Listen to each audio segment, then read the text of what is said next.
Good morning, everyone. Welcome to the regular council meeting of July 22nd, 2025. A couple of reminders for today's meeting. Members of the media may sit in the upper balcony at the reserved media table. All other guests, please take a seat in the first floor gallery. If that is full, there is overflow seating on the second floor in the Victoria Room, where you will be able to see and hear the meeting. We live stream the meeting on our YouTube channel, and the recording is available after the meeting. This meeting is also broadcast on Broadcast Live on your TV, Cogeco subscribers channel 10, HD channel 700, and rebroadcasted on Wednesday at 9 a.m. and on Saturday at noon. Because meetings are accessible to the public in all these ways, video or audio recording by members of the public is not permitted in council chambers. This is to ensure that all attendees and those who come to make a deputation feel at ease. Thank you for your cooperation. So I'll look for an adoption of the open session agenda. Councillor Warren, seconder, Councillor Richardson. Any comments or questions, changes? Seeing none, all in favor, and that passes. The regular council meeting, any disclosures of pecuniary interest on anything on today's agenda? Seeing none, should any arise, advise the chair and we'll deal with them accordingly. The regular council meeting will recess for a Kawartha Lakes Haliburton Housing Corporation shareholders meeting. And I will turn the meeting over to Councillor Perry as chair of the Housing Corporation. Councillor Perry. Thanks very much, Mayor, and good morning, everyone. Welcome to this 2025 shareholders meeting for the Kawartha Lakes Haliburton Housing Corporation. I have the honor as councillor of serving as chair of the board. And our first item of business is to adopt the agenda that was circulated. May I have a motion to adopt the agenda, please? Deputy Mayor McDonald, Councillor Warren. Is there any discussion, amendments, changes, errors or omissions, or kudos on this great agenda? Seeing none then, all in favor? Opposed, if any? The agenda is adopted as printed. Our next item, we have a presentation from Judy Lightbound, and our Director Faber will be here to introduce Judy Lightbound, who created and prepared a presentation and the report.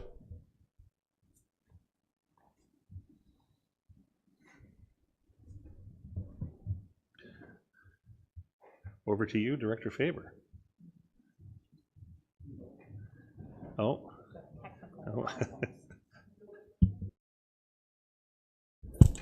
Okay, good morning. How's that? I just wanted to introduce Judy. As Chair Perry has already indicated, Judy Lightbound is the Managing Director with Housing Services Corporation, and they have been acquired by the city to undertake the operational review for housing services. And just from a contextual point of view, Housing Services Corporation was contracted by the city back in 2018 or 2018-19 to do a review at that time. And as councillors that were here at that time will remember, all of that was in one division at one point, the Housing Corporation and the service manager together. So at that time, it was recommended to separate those into two kind of functional divisions. And with that, and my coming in over the course of last year, I really noticed the fact that there needed to be an opportunity to take a look at what is working well, what isn't, and how can we set ourselves up for success going forward, knowing the need of where we are at with the housing within our community. So Judy, with that, I welcome you to bring the shareholder group up to date on the work that we've been doing on the Housing Services Operational Review, and of course the findings and recommendations that we'd like to move forward with. So welcome, Judy. I'll hand it to you. Great, thank you. Thank you so much for making time for me on your agenda, and I apologize for not being able to be there in person.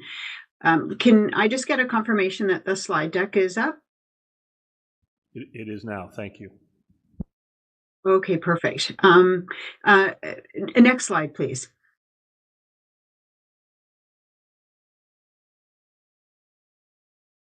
So as Director Faber reviewed, I will talk a little bit about the project scope. So we have been undertaking over the last 6 months an operational review of housing across both the city and KLHHC. I'll talk a little bit about why we undertook this work.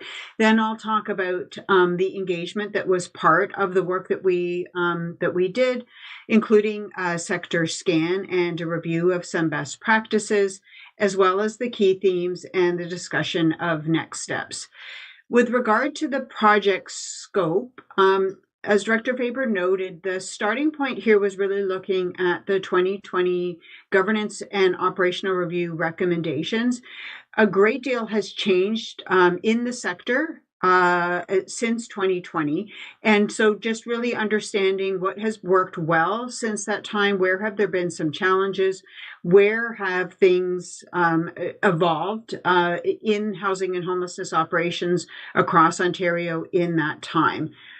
But the work then very quickly pivoted for us to take a look at the roles and responsibilities of the various players in housing operations across both the city and KLHHC, including the city as service manager, separately from the city as KLHHC shareholder, and then also looking at the role that KLHHC is playing as a very important housing provider within the city. We also then wanted to turn our mind to how best to support the strategic goals of both the city and KLHHC, but how to do it through a coordinated and integrated approach. And that's the recommendations that we have before you today. Next slide, please. So I do want to point out that the findings and the recommendations are very much driven through engagement that we undertook as part of this process. We started with a project launch with both the staff of KLHHC and the city, as well as the KLHHC board. We did take a look at any documentation that you had in place, particularly changes in policy or process since that 2020 review.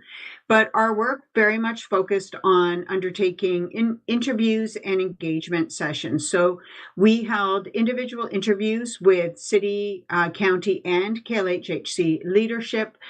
We undertook 11 individual interviews at the staff level. We also undertook individual interviews with members of the KLHHC board who were interested in those interviews, and 3 board members participated in that process. We also had an all-day in-person engagement session with the management teams of both the city and KLHHC. Once all of that internal engagement was done, we took those findings and explored them a little bit further by doing a sector scan, which I'll talk a little bit more about in the next couple of slides. Next slide, please.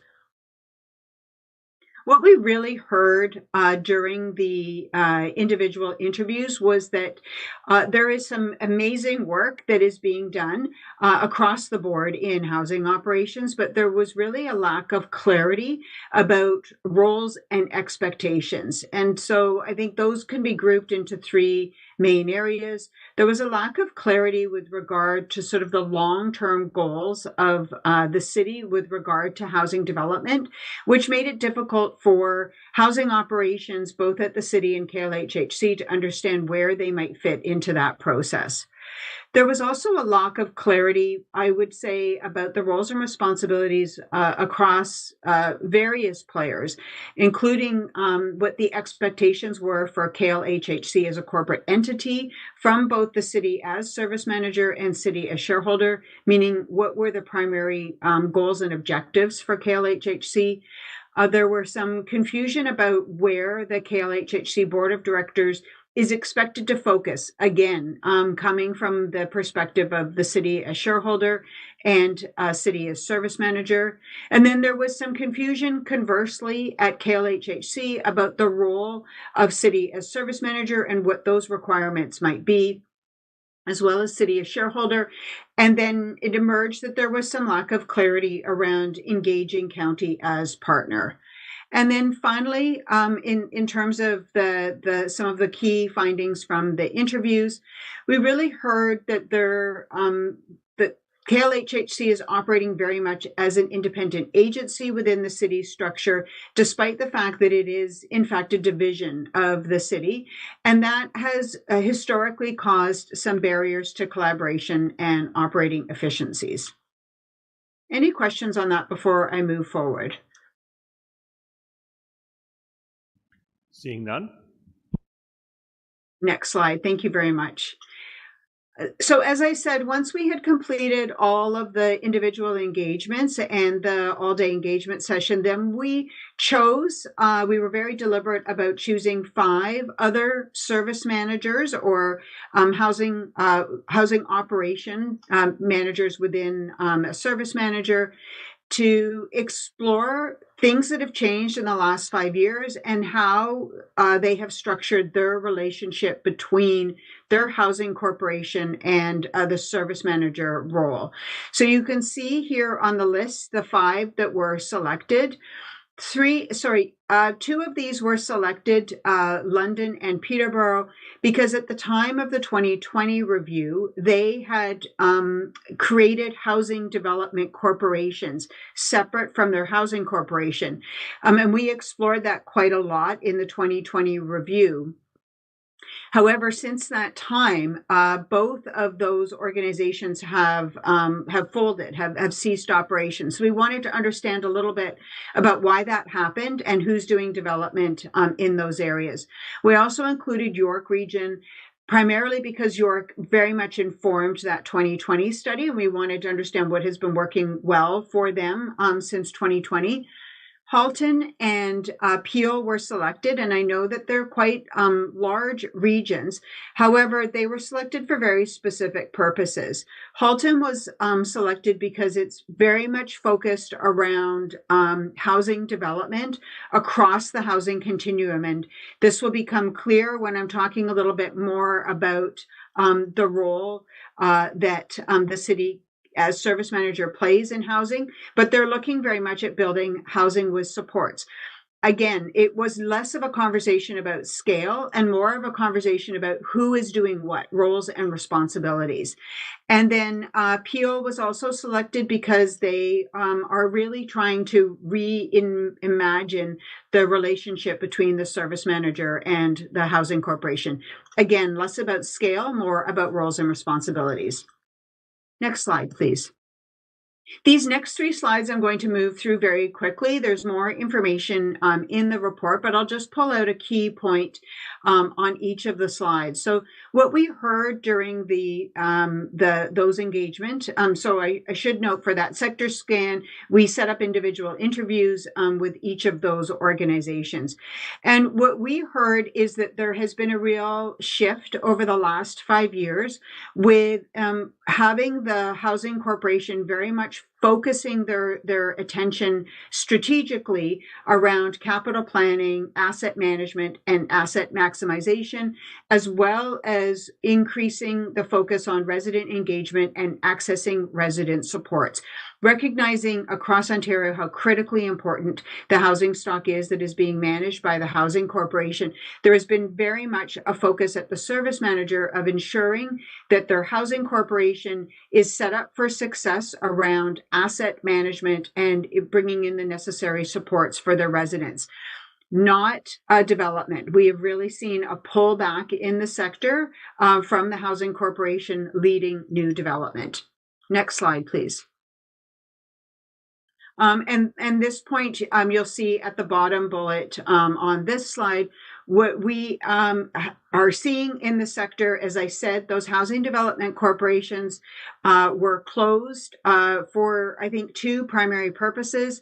The first was the essential need to have the service manager play a key role in bringing together all of the various parties to support housing development. So having it sitting outside of that structure where the funding was in place, as well as the organizations that are going to be likely managing that building, was problematic. As well, what we were really seeing with those housing development corporations is they were set up to sort of pull risk away from the service manager. And because there was the need to continue to have very strong integration, that risk was not being fully separated. So what we're seeing is the real creation of housing development capacity sitting within the service manager. So sitting within the housing operations, not specifically with the housing corporation, although the housing corporation still plays an important role, which I'll dive into when I'm looking at the recommendations. So it isn't that the housing corporation isn't involved in development, but there has very much been a role created at the service manager to drive new development across the housing continuum, which I'll talk a little bit more in detail as we review the findings and associated actions. Next slide, please. And then the final piece that I want to highlight here is that for all of the 5 service managers and housing corporations that we interviewed, they all have a shareholder direction in place. And this, in some cases, is a very brief document, but it is simply something that clearly provides a framework of expectations from the service manager as shareholder council as shareholder down to the housing corporation. It becomes an onboarding tool for new board members so that there's a clear understanding of the expectations from the shareholder down to the housing corporation.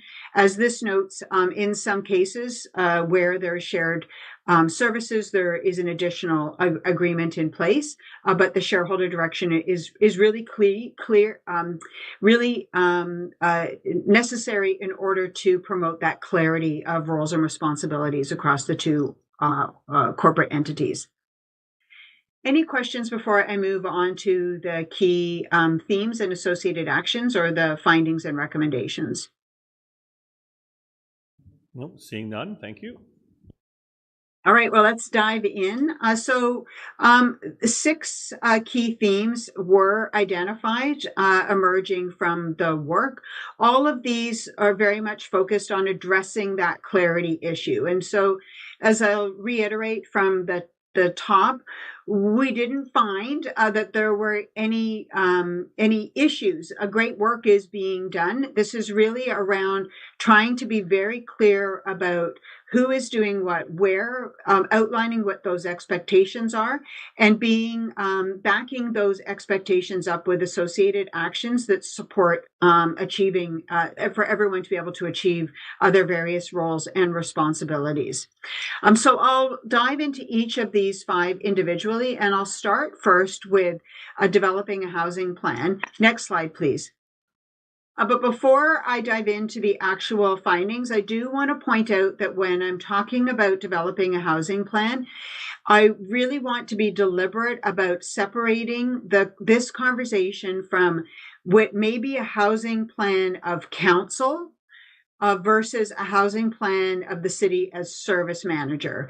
So a housing plan from council's perspective will likely encompass this entire housing continuum, and this housing continuum is from the Help Seeker Housing and Homelessness Plan report. But when I'm talking about a housing plan specifically related to the service manager and KLHHC, I'm talking about the service manager role, which is this red box, the lower end of the housing continuum. And I do want to be deliberate about pointing this out, because this, I think, is what we're seeing in the sector. This is why service managers are focusing themselves around housing development, not necessarily their local housing corporation, or which is KLHHC in your case. And that is because the housing that the service manager is responsible for ensuring gets developed, whether that's through partnership or directly, includes much more than what has traditionally been community housing. It's a much broader spectrum. Next slide, please.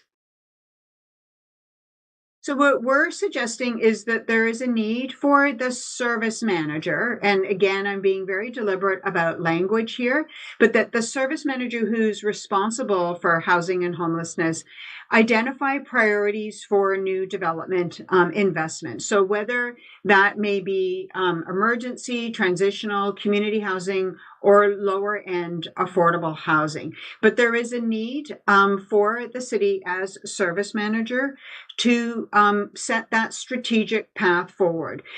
That is a foundational piece, because once that piece has been created, then it starts to trickle down to both the city's housing operations as well as KLHHC. It also allows things like a long-term funding plan to be established to facilitate conversations between the city and the county about what role the county wishes or is able to play in meeting some of those development outcomes.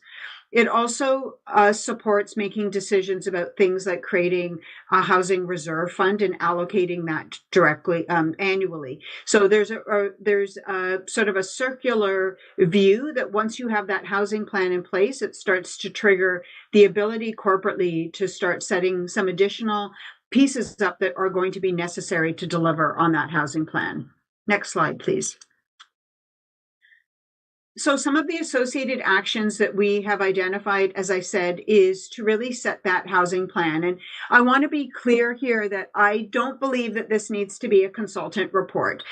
This can be a staff report that is generated based on the results of your housing and homelessness plan. We've been very fortunate that this housing operation review is being done in the same timeline as your housing and homelessness plan, and the two connect very seamlessly. And so the findings from that housing and homelessness plan will provide the necessary information to council to be able to identify where your priorities will need to be to meet housing need. Once those priorities have been set, then that can be sort of a future-focused housing plan to be able to say we are prioritizing in these areas, and these are some of the targets that we are hoping to meet over that timeline. That then ensures that funding opportunities are maximized, that they continue to be aligned against that housing plan. It allows you to start speaking publicly about that and align some public expectations about what those priorities are for new housing development. And as I said, it really starts to provide that clarity to the city's housing operations, to KLHHC about where they may have a role, as well as promotes conversations with the county about how they wish to participate. And most importantly, I think then also supports developing sufficient housing development staff capacity to deliver on those goals. And that's one of our key findings that you'll see as we move through some of the next steps. And then the final associated action here is really setting up that housing reserve fund. We recognize that it may take a number of years in order to have that fund fully funded. However, it's worth setting that up and building that over time. It allows you to leverage those dollars to be able to access future federal or provincial programs, as well as to use those dollars to enter into partnership for new builds. And we also expect that the development pipeline will take some time to build. And so building that pipeline simultaneous to building a housing reserve fund will really support you in building a more complete housing system. Next slide, please. The other key finding is around defining the role of KLHHC. I think that it was very clear through the interviews that there was some confusion around what the city expects KLHHC's role to be. And that is both with regard to their scope, meaning who they should be housing, as well as what their mandate should be. Is it focused on development and growth? Is it focused on quality of operations and strong asset management, or both? The sector scan would suggest that where the sector is going is that KLHHC should pivot their primary focus to be on delivering high quality property and asset management and resident services. Again, I will circle back on this. It does not take away a role for KLHHC in development, but it does not have this. This would suggest that KLHHC is not leading the strategic decision making around new development, nor setting new development targets. Those would be done by the city as service manager within that red housing box. This does change the focus, though, from KLHHC board from sort of very focused on that new development to focusing on creating and delivering a range of capital and asset as well as resident engagement strategies. Next slide, please. In terms of the associated actions or the next steps that we would see here, our recommendation is that the shareholder confirm the role of KLHHC as that property and asset management or manager, and that becomes a foundational piece that would allow a number of activities to be completed.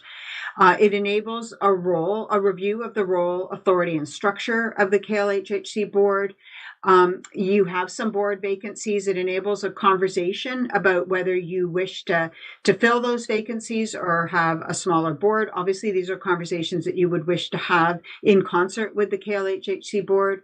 It enables you to update the job description for that vacant KLHHC CEO or equivalent to reflect changes in that KLHHC mandate, really with the focus for that role shifting away from development to property, asset management, resident engagement. It also supports the development of a shareholder direction. As I said, this does not need to be a lengthy legal document, but it really is an opportunity to confirm the roles and expectations and to have that be a document that can be used by new board members as part of their orientation as well as with the city so that everyone continues to move forward in parallel with a clear understanding around expectations, authorities, and communication. And it also facilitates a review and update of a number of KLHHC corporate documents, as well as the AGM package. These could do with a little bit of a refresh, and this provides a good context for that refresh. I'll keep moving through. The third recommendation is around building housing development capacity. And coming out of the housing and homelessness plan, there will be new housing development goals, and it's going to be necessary to ensure that you have sufficient capacity to deliver on those goals. In speaking with a number of organizations, representatives of divisions, I should say, within the city, it's clear that there isn't a department that is currently responsible for driving new low end of affordable housing development or emergency transitional housing with supports. We did meet with the city's development services, and while they can provide a range of tools and resources to support this form of development, they are not in a position to provide dedicated staff supports to be able to really build an ongoing pipeline for a new housing development in that red box. We think it's necessary to develop some in-house resources for new development within the city's housing operations for a number of activities. The pipeline identification and growth management is a significant one. That really is meeting with the various divisions within the city, identifying where there may be land, going out, meeting with potential partners, whether those be community partners or whether those be private sector partners, seeking funding through applications to federal and provincial programs, as well as ongoing partnership engagement, really to build and continuously build a rolling pipeline of new development. Next slide, please. So our recommendations are to build housing development capacity within the city, not at KLHHC. And I will speak a little bit more about what that looks like and why I'm making specifically that division in the next couple of slides. I'll show a little bit of a process map. Again, what I'm trying to separate out is development activities when a site has been selected versus those strategic decisions about development activities, targets, partners. Those are sort of the two activities that I'm separating out. We're recommending, based on what we're seeing in the sector right now, that this role would sit within housing operations, only specifically because it's necessary that someone understands community housing, some of the homelessness system issues, understands who those partners are, understands the funding, understands the various processes that are in place. However, this individual would have to coordinate or this role, I should say, would have to coordinate on an ongoing basis with development services, corporate assets, as well as KLHHC. So let's move to the next slide, where I'll talk a little bit about the process, which I think will make this a little bit clearer.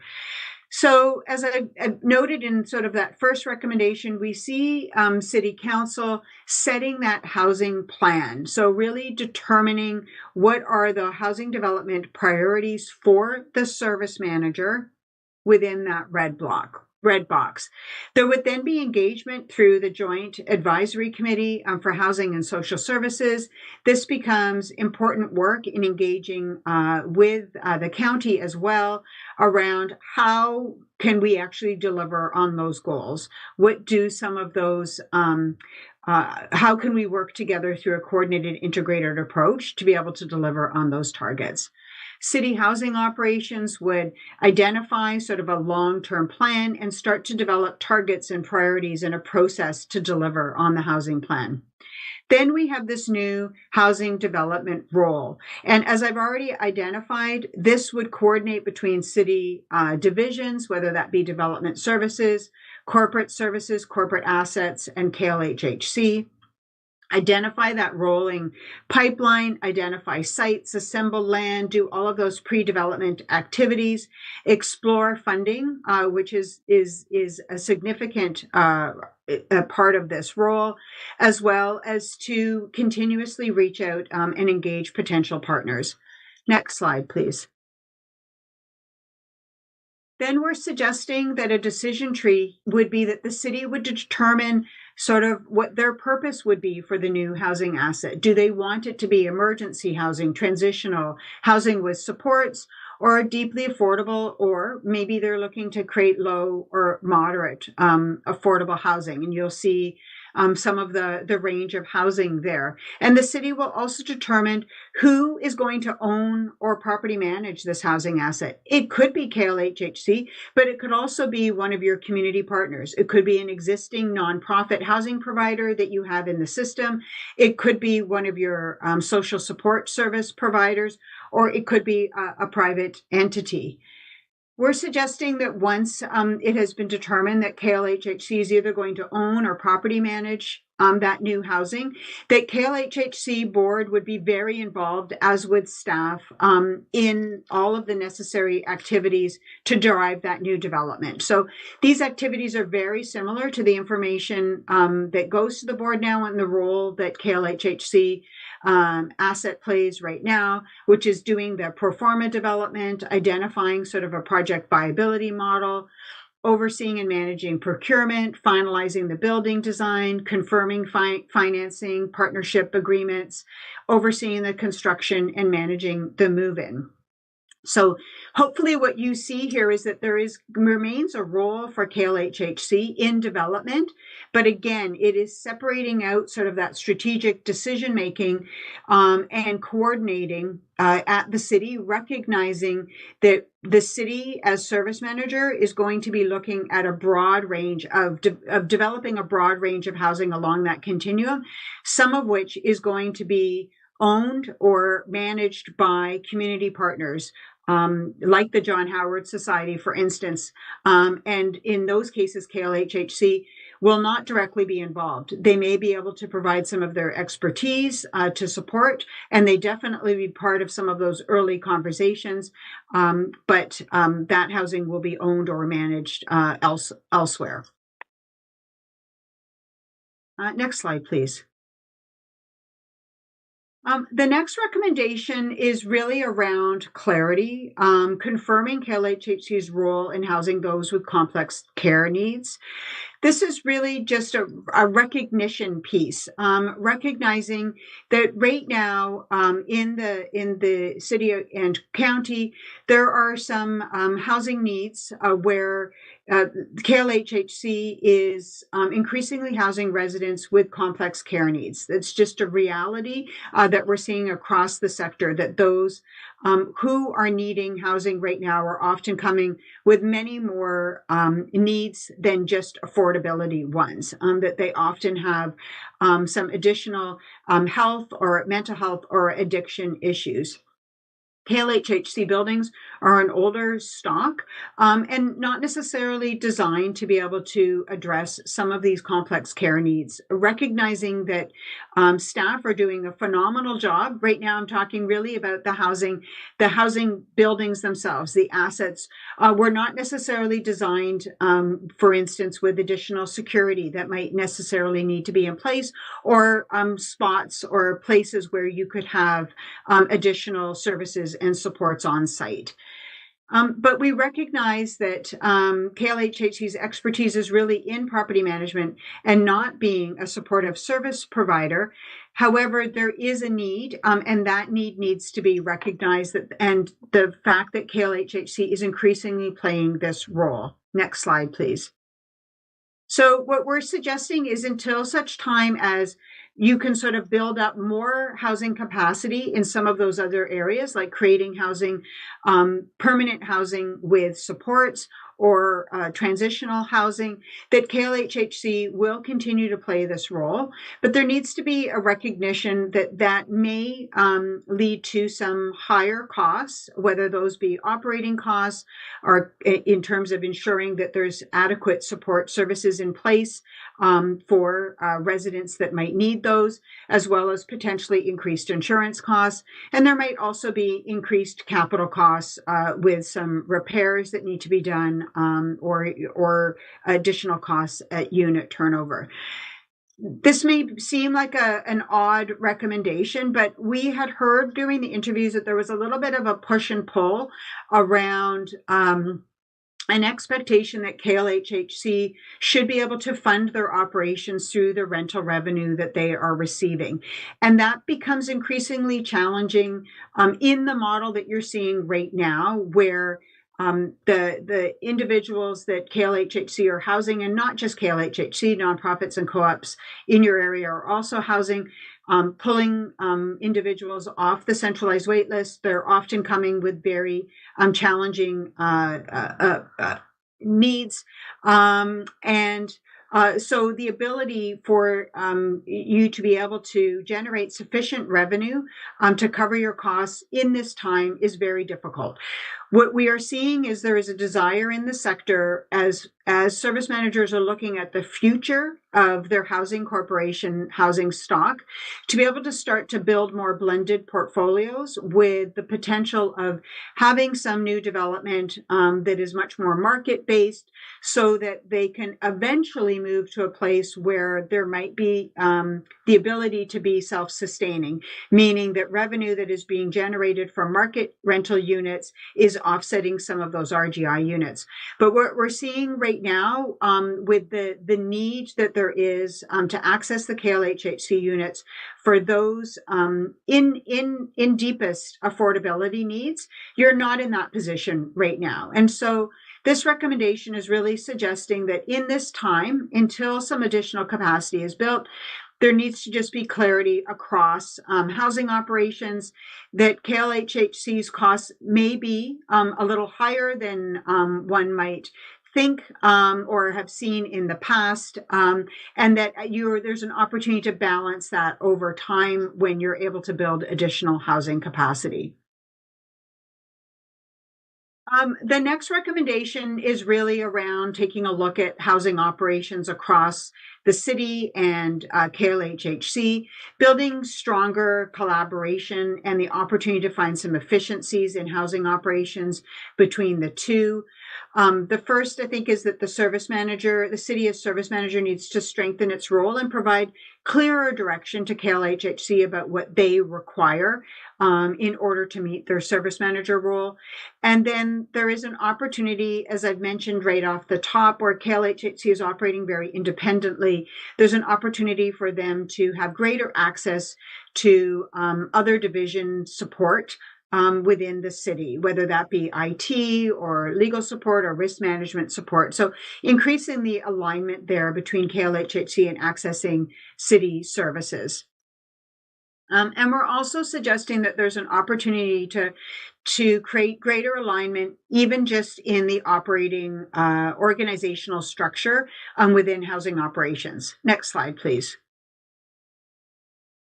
And this is the proposal that we are putting forward, that rather than hiring a CEO for KLHHC, we're suggesting that you would revise that job description so that that position becomes a manager of housing operations within the housing corporation, and that is a peer to the city's service manager role of housing services manager within housing. So there would still be the separated role of the housing corporation versus service manager, but that they would function much more on a peer level and report operationally to the director of human services. And I've already mentioned that we're recommending that this job description be changed to be very much focused on overseeing the operations of KLHHC from that strong property asset management and resident engagement approach. Next slide, please. With regard to how that would flow, because I've mentioned already that operationally this would report to the director position, this position, manager of housing operations, would continue to provide staff reports on KLHHC activities to the board, but would not report to the board from a performance management perspective. That would be done within the city in order to ensure that alignment, operating efficiencies, and really to ensure that this role is delivering on that housing plan objectives as well as the service manager expectations of KLHHC. This role would also ensure that the board is meeting its legal requirements. The human services manager role would continue to report through on city housing and homelessness activities to council. And then the director of human services would be reporting on housing operations, both the city and KLHHC combined, to council. They would be providing service manager updates, information, expectations to the KLHHC board, as well as engaging on a regular basis with county staff to be ensured that they're involved in this, in the decision-making process and are informed about where status updates are being made. Next slide, please. And finally, we're recommending that a services agreement be created. This really would be to support KLHHC in understanding what kind of access they have to city services. This is very much a best practice that we're seeing in the sector to ensure that where there is shared staff, as there is in this case, that it's very clear about what KLHHC can access in terms of additional city services, and also include information about how internal decision-making and reporting and performance management is done. And then the final recommendation is to engage the county in this process. What we heard as part of this process is the county plays an important role as partner and funder. However, their ability to be engaged proactively and to influence discussions or decisions of the service manager is very limited. There is a desire for the county to be able to be involved early on in conversations around budget, strategy, and policy decisions so that they have the ability to walk away and make some of their own internal decisions to flow into the direction that the service manager is taking. That's not necessarily to influence that, but to be better informed and to understand early on in the process where and how the county can play a role. We're suggesting that it's very timely to sort of look at that relationship between the county and city as service manager through the new housing and homelessness plan, recognizing that you're going to be strategically setting some housing goals and targets.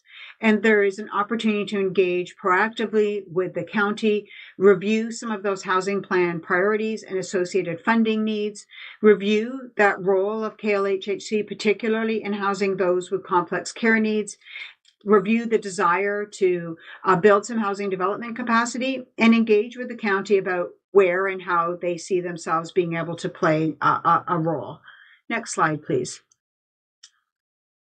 And then the associated actions here, we're suggesting that once these discussions have started through a conversation about this report, which we have talked to a number of folks in the county on this report, that we work as part of the implementation plan to create a housing services agreement between the city as service manager and the county as partner and funder, really to identify the role of the city, the expectations that the city has for service delivery, talk about how costs are allocated, review reporting and timelines embedding the mandate of JAC, and then having this be sort of a living, breathing document that maybe is reviewed annually and updated, very much focused on working together in concert to achieve broader housing goals across the city and county. And then looking for those ongoing opportunities to have proactive communication and conversations as throughout the year as progress against deliverables is achieved. And that is my last slide. I'm happy to entertain any questions if there are any. It was a lot of information, so I appreciate your patience. Thanks very much, and thank you for that. Yes, that thorough report. I see the mayor. Thank you, Mr. Chair, and through you. I go back to talk about the setting up of a reserve. Setting up a reserve, how much would you envision that reserve would need? And how is it to be accessed and used? I'm assuming it's not for new builds. It would be for repairs and upgrades and those kinds of things. Could you just clarify that? And do you envision that the county would be a contributor to that reserve, or would they have their own reserve, or they're not involved? Thank you. Through you, Mr. Chair, I will answer the question. The concept here is actually to create, set up a housing reserve specifically to support new development. So this would not be for capital repair. It would in fact be dollars that would be set aside to, as I said, whether it be to support a new build or really to leverage. Oftentimes there's federal or provincial programs that are announced where there's an expectation for the municipality to provide some funding. This would be an opportunity to use those kind of funds to leverage accessing larger dollars elsewhere. How it would be set up, I would imagine that you would need to actually identify what those goals would be. It may be premature to identify what those goals will be right now until you know what some of those housing plan objectives are, meaning the kind of housing development that you want to invest in and what some of those targets are. Those targets are really going to help to define the kind of reserve that you may need, recognizing it may take many, many years to build up entirely the reserve that you may need. I would also suggest that once you've identified what those reserve amounts, that's when you would identify how the reserve could be accessed, specifically the kind of ways that dollars might be used, but then what that process would be in terms of typically it's council approval in order to access those dollars. So that would be sort of the suggestion, would be that coming out of the housing plan development and setting of those targets, that you would identify a target housing fund, lay out what that housing fund could be used and how it would be accessed. In terms of how it would be funded and whether it would be funded entirely from the city or from the county, that would also be part of those conversations at the time, and I think would be very dependent upon having those proactive conversations with the county about the targets that are set, the role that the county believes that it could play. That includes not just goals, but goal setting, but also funding, and making some decisions about who's funding, how's funding, and how those dollars will then be used dependent on that funding. Thank you for that. And it certainly would be a change from what we currently do. My other question is around slide 33, where you talk about legal requirements. Is there an assumption that the shareholder now is not currently meeting their legal requirements? Or are you merely saying going forward, this will ensure that they are met?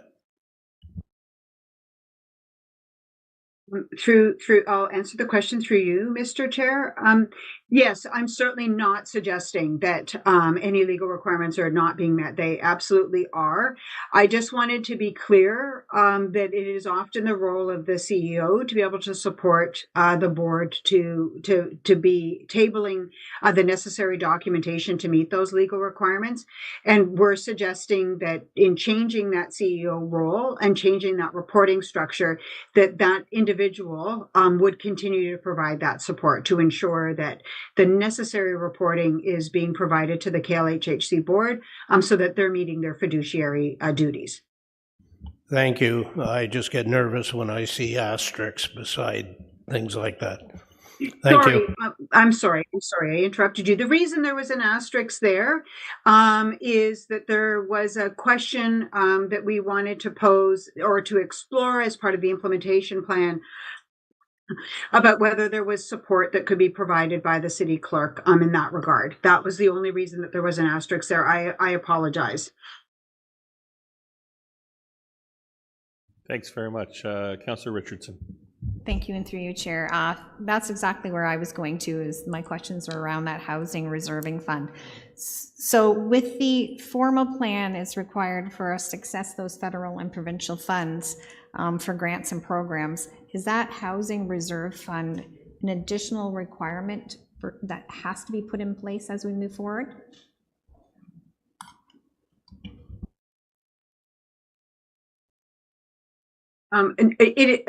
Sorry, through you, Mr. Chair.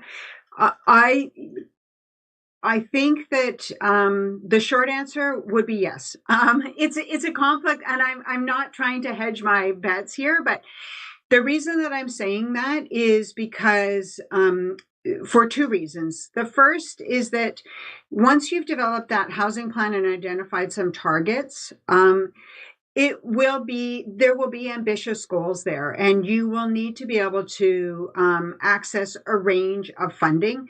Having a reserve that you're building up over time allows you to be very nimble, so that if an opportunity arises, that you have access to funds when you need them. Makes it, as I said, it allows you to be nimble and flexible and to be able to take advantage of opportunities when they arise. We recognize that a reserve fund, as I said, is going to take a number of years to fund. You may start very slowly. And so being able to access those opportunities may take longer.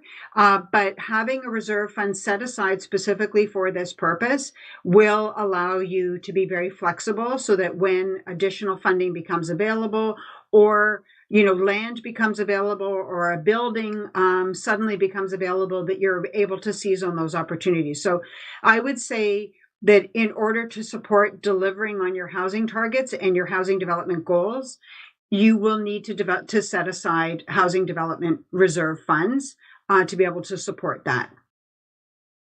Thank you. Follow-up, Councillor Richardson? Thank you. No, I appreciate that answer, and it's obviously critical when we're planning. So I think the next step obviously is the implementation of this plan moving forward. So that's going to become a budget line for us to consider too moving forward. Thank you.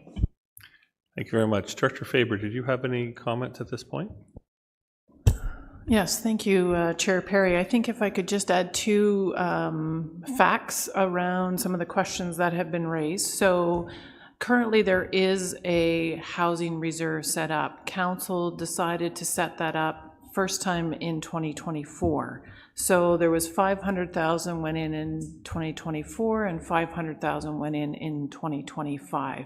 And so to Councillor Richardson's question just now, you're exactly right. Judy answered the question that yes, we do need to put cash investment up front to be able to access federal and or provincial grants and or other any type of investment opportunities, instead of leaving it on the debenture side. So we need that to be able to, and I'll use Judy's word, to be very nimble and adaptable, to be able to move on something.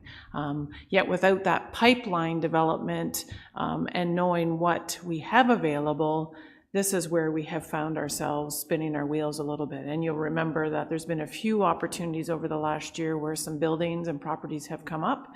And they're like, Director Faber, get on that, let's get going.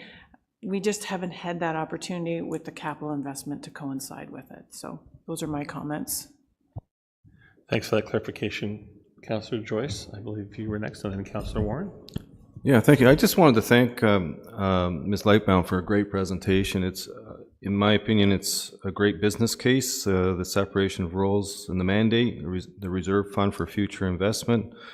A staffer dedicated to the development of this plan, and of course internal integration of the departments. Basically, we become, instead of reactive, proactive. And thank you again. I had the benefit of seeing this presentation before at committee. That's why, and asked all my questions then, so I'm good there. Thanks for that, and thank you for the recognition, Councillor Joyce. Councillor Warren. Yeah, through you, Mr. Chair. And thank you also for the great presentation. Eventually, once KLHCC becomes more sustainable through different mixed housing, possibly, will KLHCC be more of a managerial role?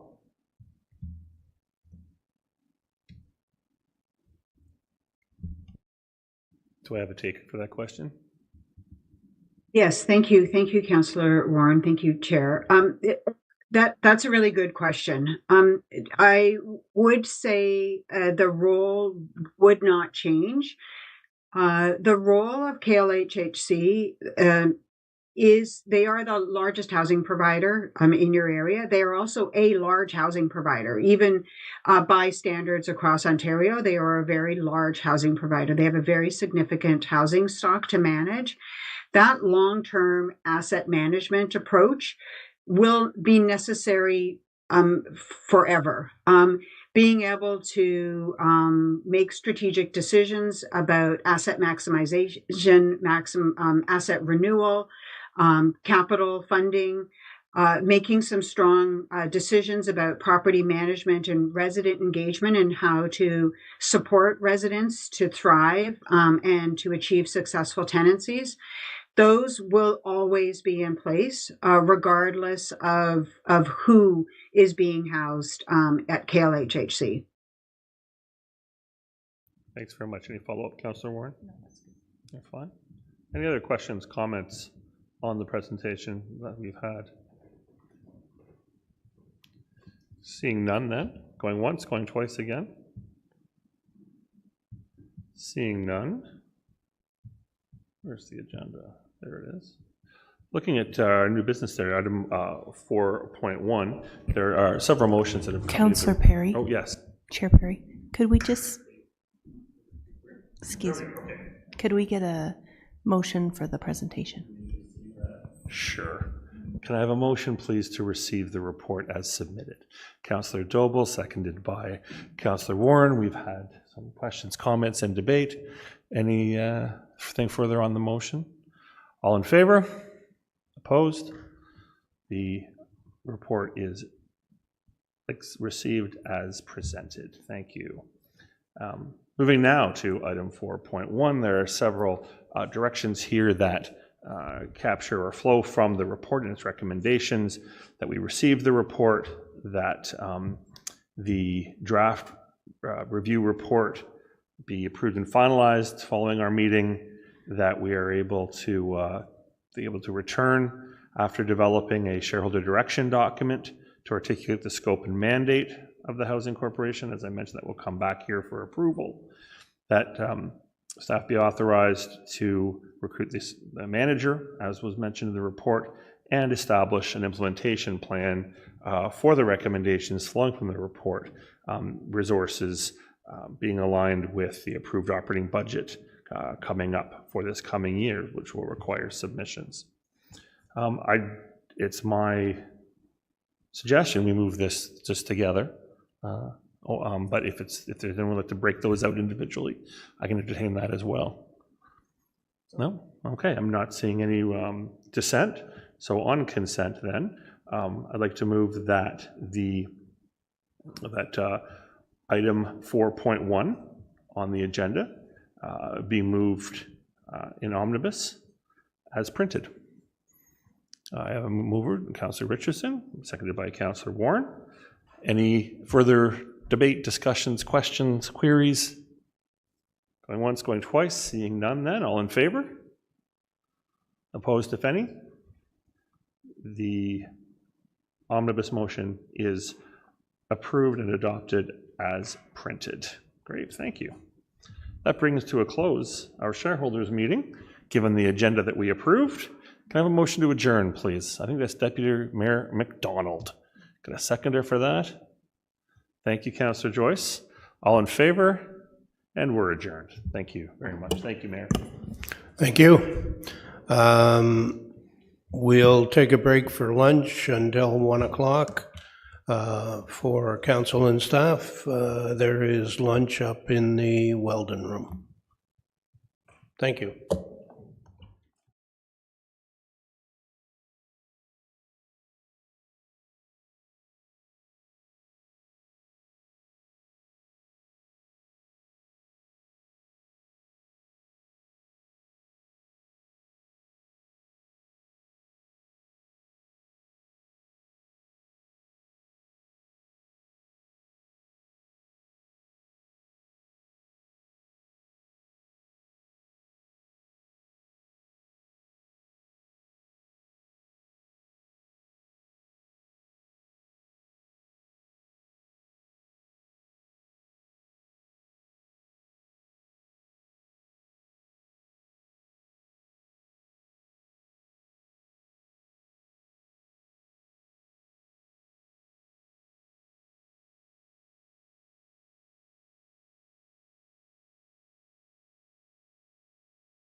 Good afternoon. I'll call the meeting back to order. Welcome to the regular council meeting of July 22nd, 2025. Just a couple of reminders for today's meeting. Members of the media may sit in the upper balcony at the reserved media table. All other guests, please take a seat in the first floor gallery. If that is full, there is overflow seating on the second floor in the Victoria Room where you will be able to see and hear the meeting. We live stream the meeting on our YouTube channel, and the recording is available after the meeting. This meeting is also broadcast Live on your TV, Cogeco Subscribers Channel 10, HD Channel 700, and rebroadcasted on Wednesday at 9 a.m. and on Saturday at noon. Because meetings are accessible to the public in all these ways, video or audio recording by members of the public is not permitted in the council chambers. This is to ensure that all attendees and those who come to make a deputation feel at ease. Thank you for your cooperation. Could I ask everyone to rise for the singing of our national anthem?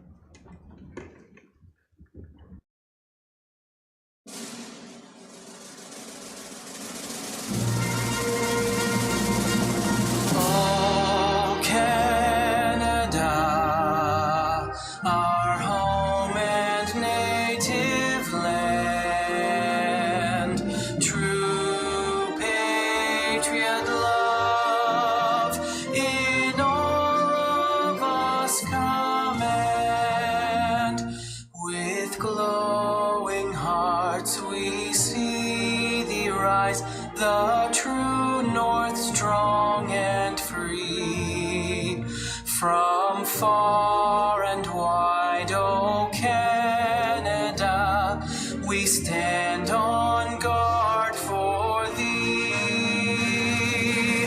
God keep our land glorious and free. Canada, we stand on guard for thee. Oh, Canada, we stand on guard for thee.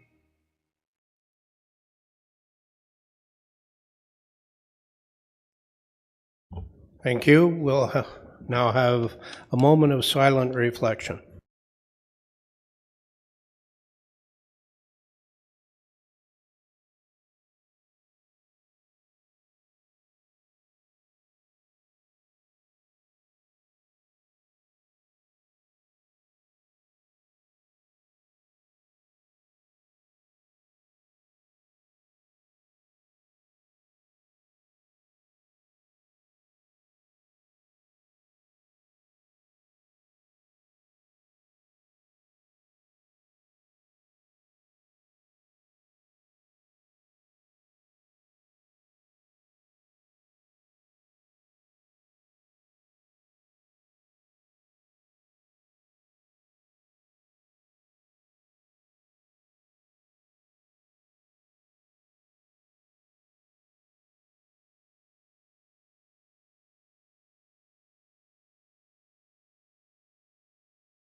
Thank you. Notices and motions from council.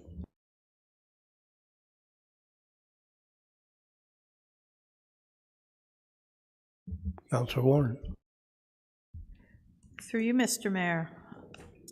I'm saddened at the passing of Fred Reynolds last week. He put Bobcaygeon on the map with his many developments, while at the same time, with others, helping Kawartha conservation become a reality. on a brighter note, I would like to invite everyone to Hike for Health in support of the Kidmount and District Health Foundation. This is their main fundraising event. The foundation has been successful in attracting 2 new doctors recently. Well done. And the event is on August 10th at 9 o'clock. Thank you. Thank you. Councillor Doble.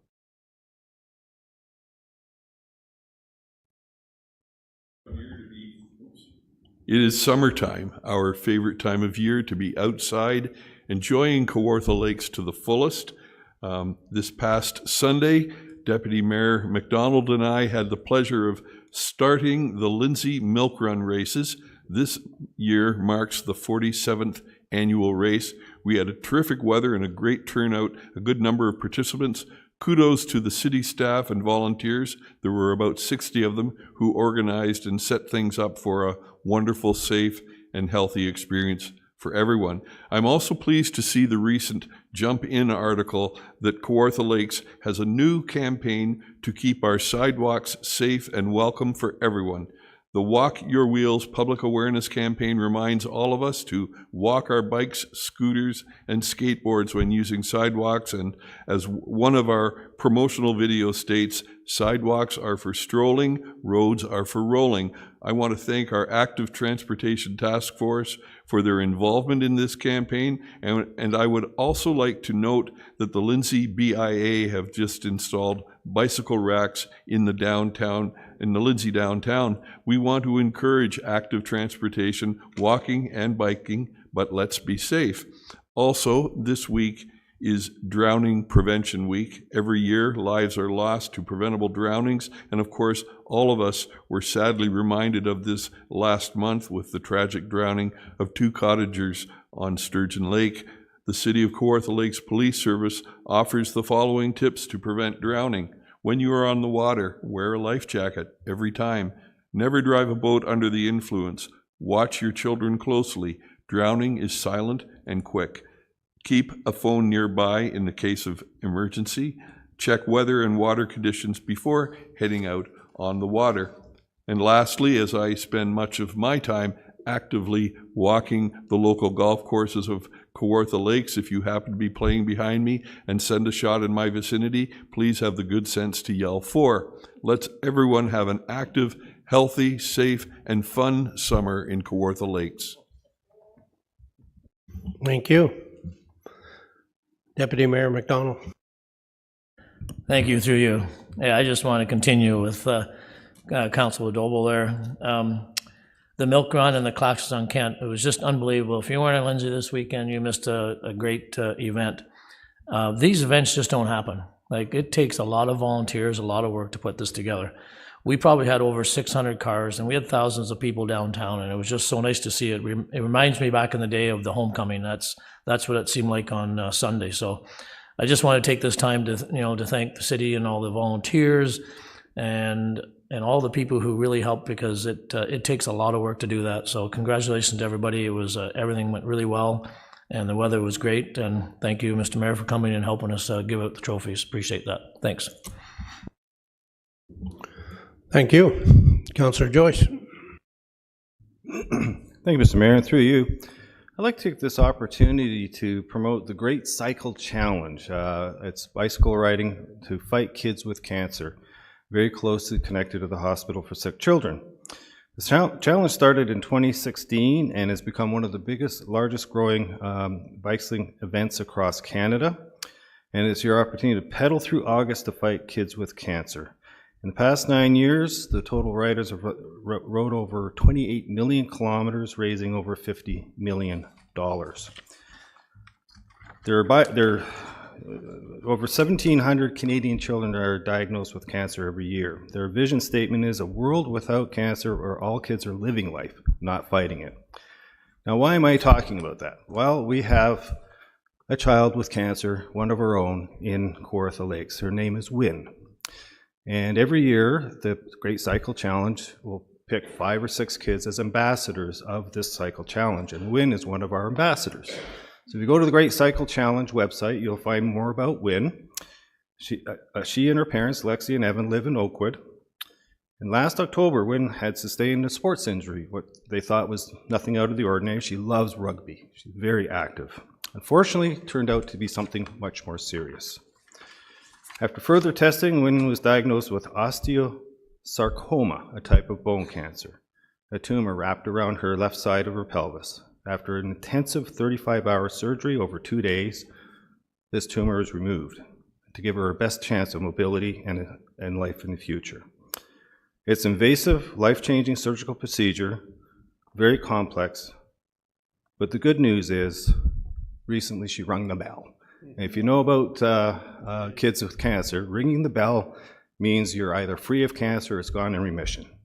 She celebrated her birthday in her 12th birthday in hospital in March. She's still there, undergoing treatment, but we're looking forward to bringing her home. So this is an opportunity to everybody to get together, ride for cancer. If you can't ride, you can donate.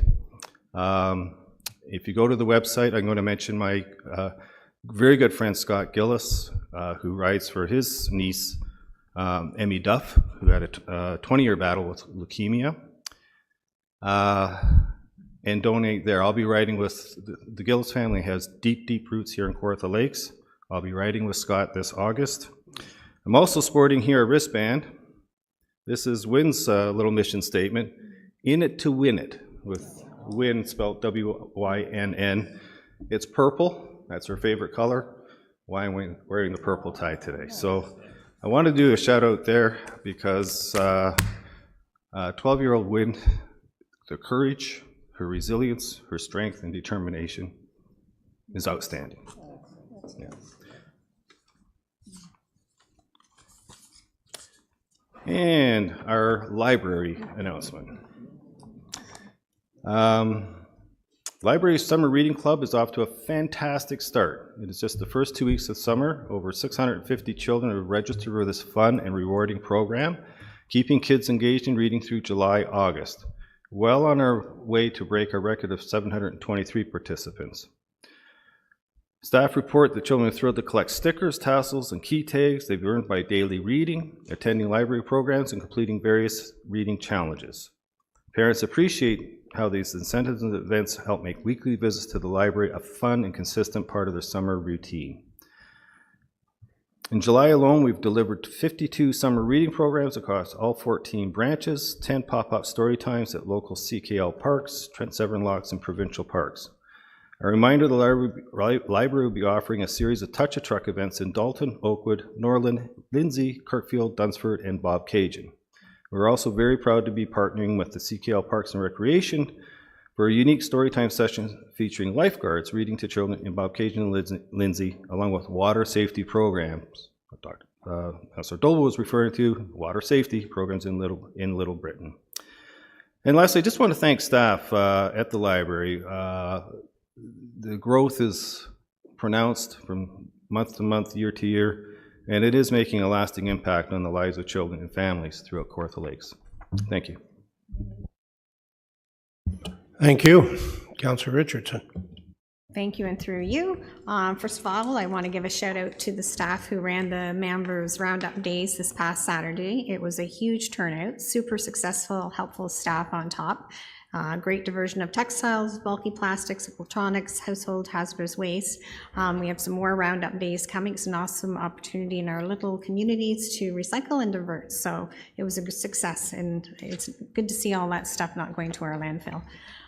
This Saturday, July 26th, is the Bethany Athletic Society 6th Annual Gears, Guts, and Mud event, ATV, side-by-side races, music, and old-fashioned community fun. Apparently, I might be doing the mud run again this year. I also want to recognize at this time and give a shout out to the Ross Memorial. Their latest campaign, We Are the Ross, is certainly something we should all support and give thanks to. This is the Ross' hugest, biggest capital campaign in its history. We Are the Ross invites everyone in the Kawartha Lakes to help fund essential facilities and improvements to the hospital. It's so heartwarming to actually see the social media posts that are being circulated out there. Individuals, staff, our emergency support groups, and of course our smaller local businesses. We are all the Ross, and if anybody can give to this campaign, please do. And that's it for me. Oh, yeah, and walk your wheels. Thank you. Councillor Ashmore. Thank you, Mr. Mayor. A few announcements. First, this time of the year, there's a lot of road reconstruction and resurfacing continuing. This week, Ski Hill Road and Peace Road will be worked on, and asking the folks out there to be patient, as they always are, and the end result will be certainly beautiful roads when they're done. I would like to expand on what Councillor Warren had mentioned about Mr. Frederick Reynolds. He was an incredible builder, a visionary, and a community leader. If it wasn't for him, we wouldn't have communities like Lakeview Estates, Victoria Place, and of course Port 32, to name a few. So condolences to his family. The Enbridge Community Update, Bob Cajun Community Expansion Program. It's in full force right now, and some locations will be getting service starting this fall.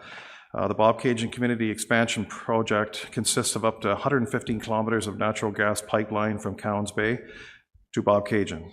This is a $115 million project that will promote economic growth in the area, and construction has started in 2024 and will continue until it's finished in 2027. So there's many employees. You'll see many employees and contractors on the roads, and they're getting that done, and also branching into many different communities along the way. There's a new program in Omemee. It's an exciting new Omemee project. Omemee has truly unique and distinctive downtown. A new documentary video produced by a local resident will highlight this feature and share the village's story with a larger audience. This is an opportunity to increase tourism and investment in downtown Omemee. The project will be funded by local businesses and community members.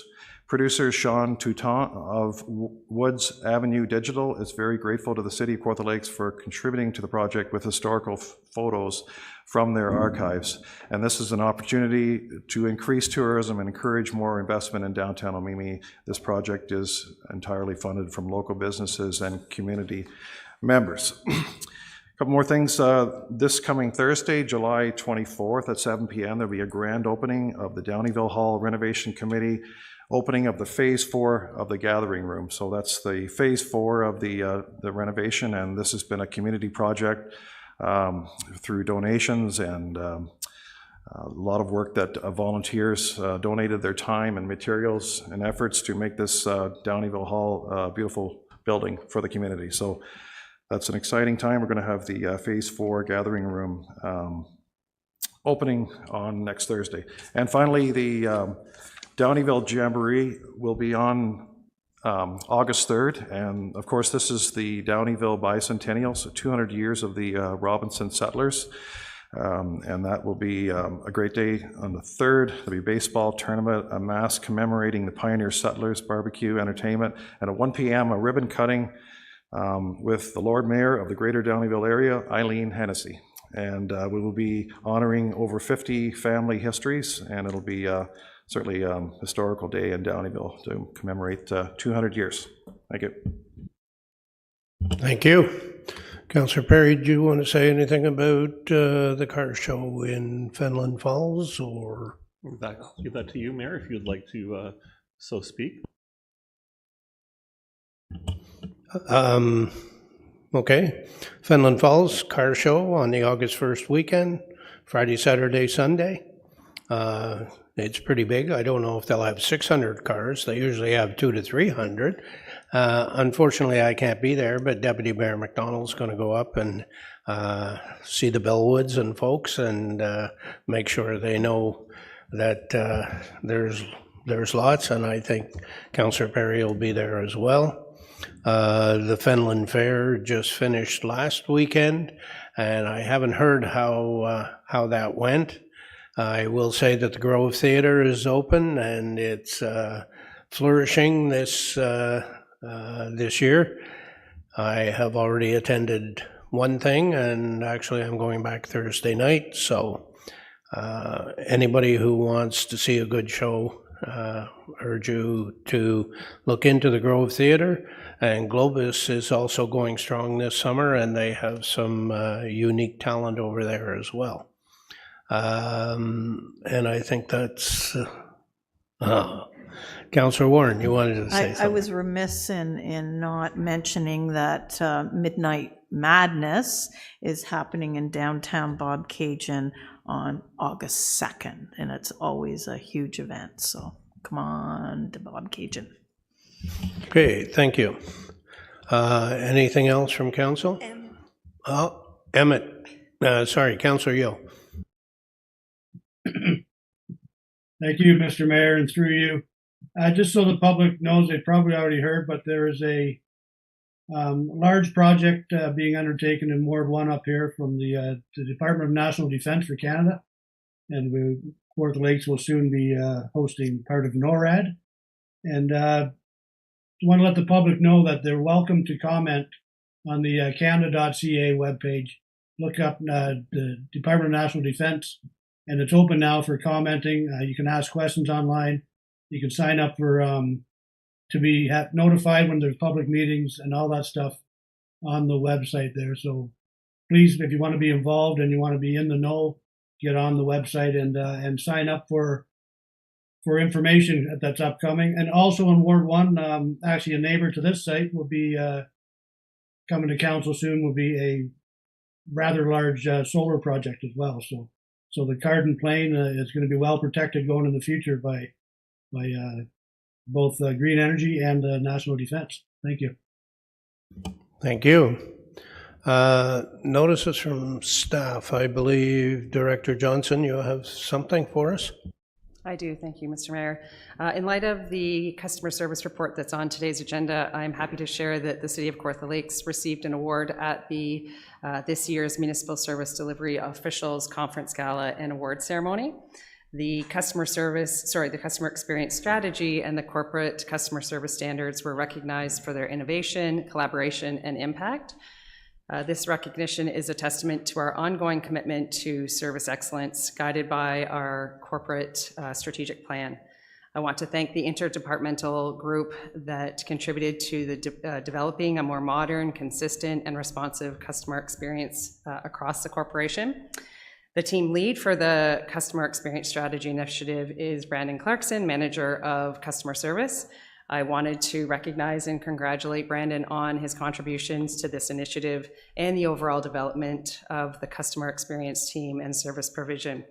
Brandon is celebrating his 1-year anniversary today, and I just wanted to thank him. We're glad to have you part of the team. Thank you. Thank you. I believe Solicitor Carlson, you have something for us? I do. Thank you very much, Mr. Mayor. I'm very pleased to announce that Stephen DeMano, the Provincial Offences Court Manager, has won not one but 2 awards from the Municipal Court Managers Association, or MCMA. These are peer-nominated recognitions which celebrate outstanding dedication, leadership, and collaboration within the provincial offences community across Ontario. The 2 awards that were won by Mr. DeMano are the 2025 Commitment to the Organization Award and the 2025 Leadership Award.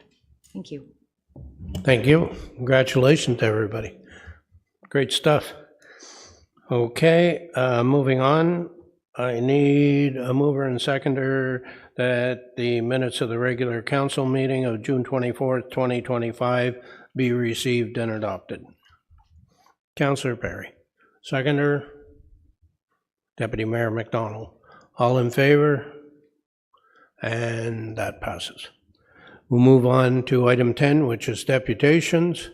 And our first deputation, 10.1, is a funding request for an archives project at St. Paul's Anglican Church in Lindsay. And we have Ms. Lorna Green and Mr. Ian McKechnie. We also have Barb Truax with us, but she's hurting a little bit, but it's lovely to see her out. Mayor Elmsley. Whenever you're ready, and you have 5 minutes. Mayor Elmsley and councillors, my name is Lorna Green, as the mayor introduced me, and I'm a resident of Lindsay and a member of St. Paul's Anglican Church Archive Committee, which is comprised of Barbara Truax, Ian McKechnie, and myself.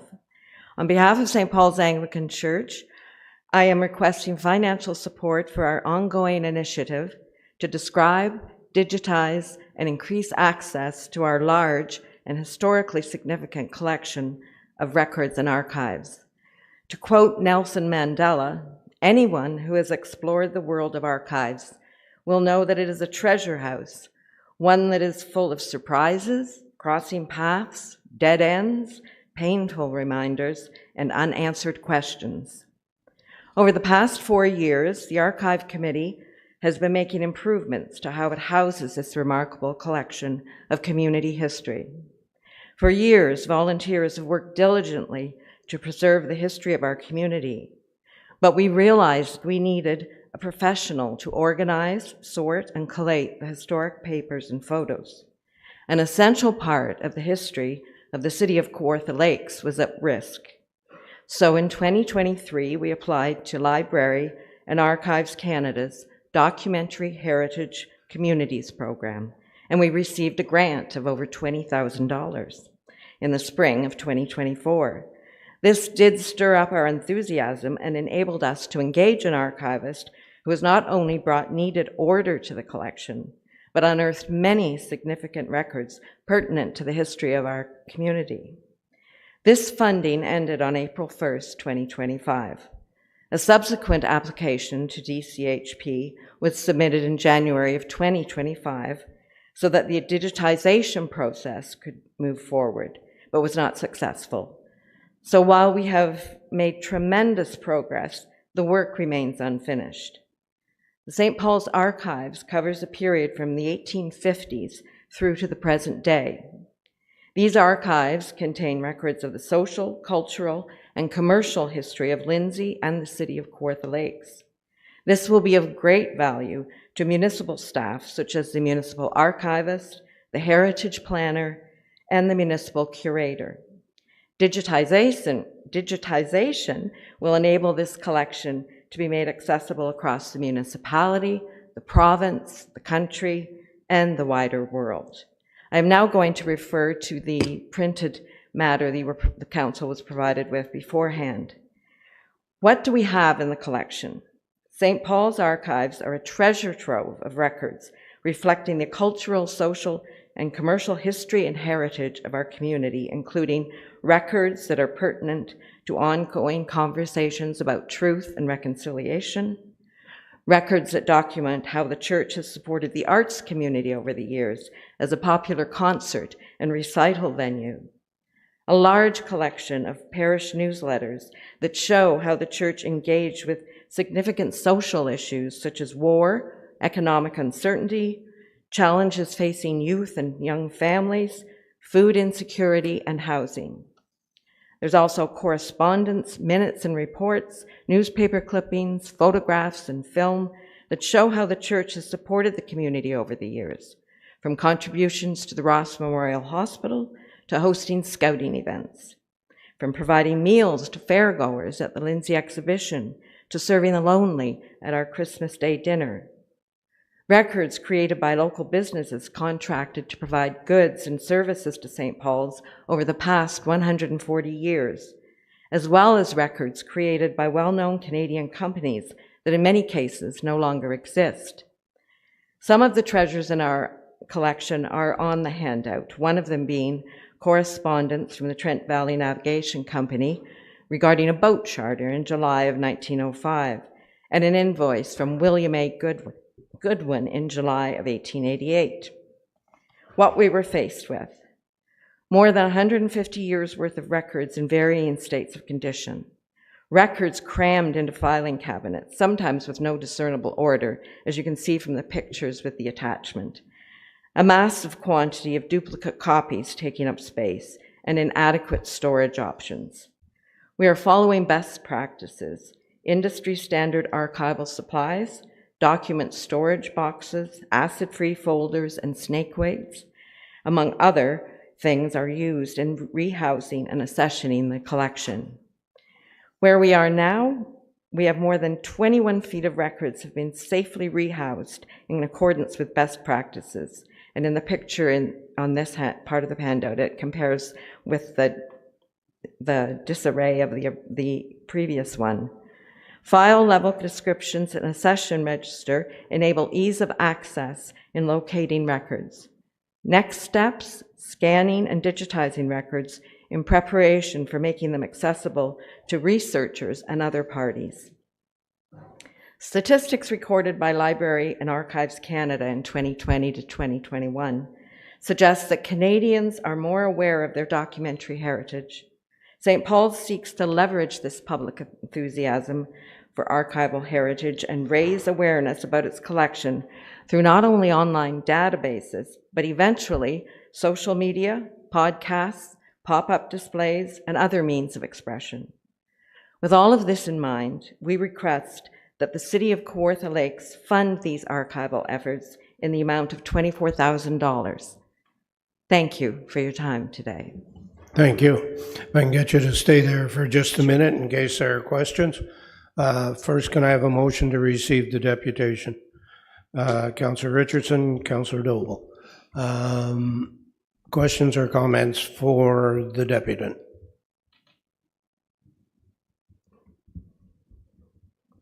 Councillor Perry. Thank you, Mayor, and thank you for the deputation. I was able to come and attend on site at St. Paul's, see the collection as it stands. It's really quite impressive, including items that date back to correspondence regarding residential schools, for example, and local implications here.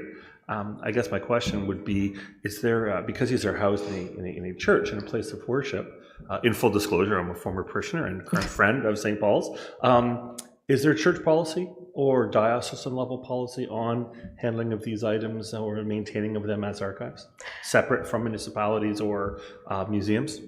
There are some directives from diocese for sure.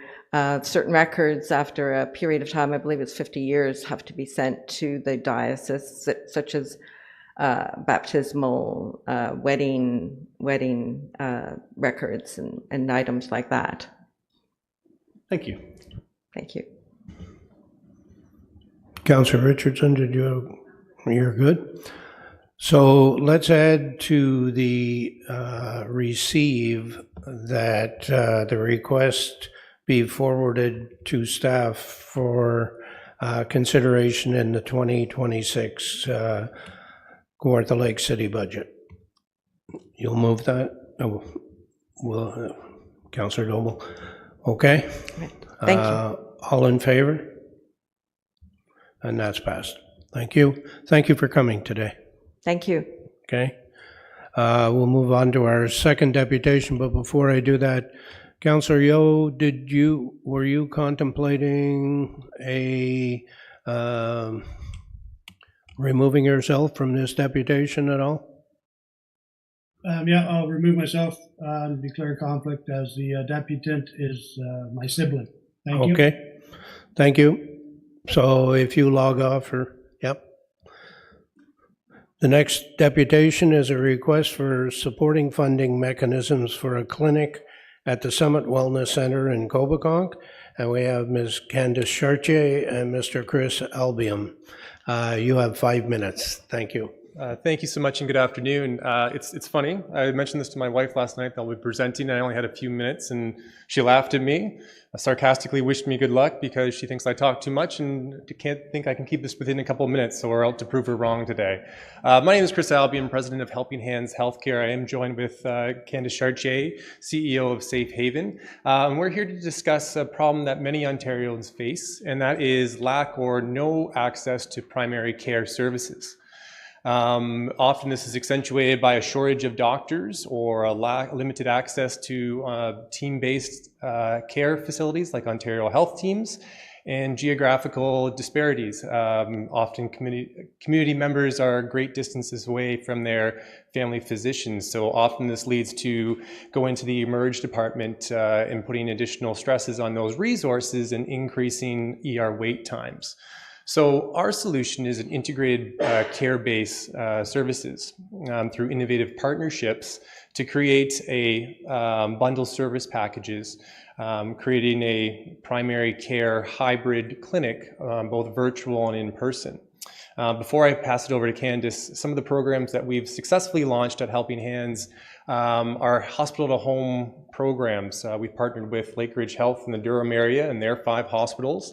And then within a 6-month period, we've discharged safely 200 patients back home. So not only is that increasing capacities to the hospital, it's also allowing those patients to safely recover at home as well. So we're in preliminary talks with Ross Memorial Hospital as well. So hopefully some programs in the future can be presented there. Candace?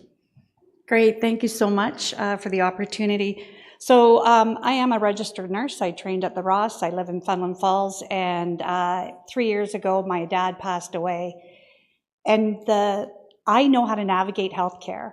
I've worked in healthcare for 30 years, and I couldn't get him the help he needed. So imagine the light bulb that went off for me was, if I know how to navigate it and I can't get it, what else is out there and what are people experiencing? I love the primary care initiative that Dr. Jane Philpott is in charge of. She, unfortunately, I'm very aligned with the Haliburton team, the Ross Memorial team, and the local health team, but there's parameters around not-for-profit, so we can't access any of that funding. But what we have done is we have a roster of primary care physicians. We have specialists, we have dermatologists, we have plastic surgeons, we have enough physicians with mental health specialty to probably serve about 300,000 or orphaned patients. So we have it all at our fingertips, and we've got innovation and technology that we've layered in. So we can actually go into a community, and we have remote diagnostics where our doctors can sit at the comfort of their cottage or their home, and we can do an auditory assessment with an otoscope. We can do ultrasound, we can do chest, we can do everything. And with an app on our phone, we can tell you your risk of falls and your risk for cognitive decline. So we've partnered this end-to-end bundled solution, and basically we can keep people from having to go through that emergency door. And the one thing that saved me and my family, because I was traveling from British Columbia back when my dad needed support, was the local paramedic.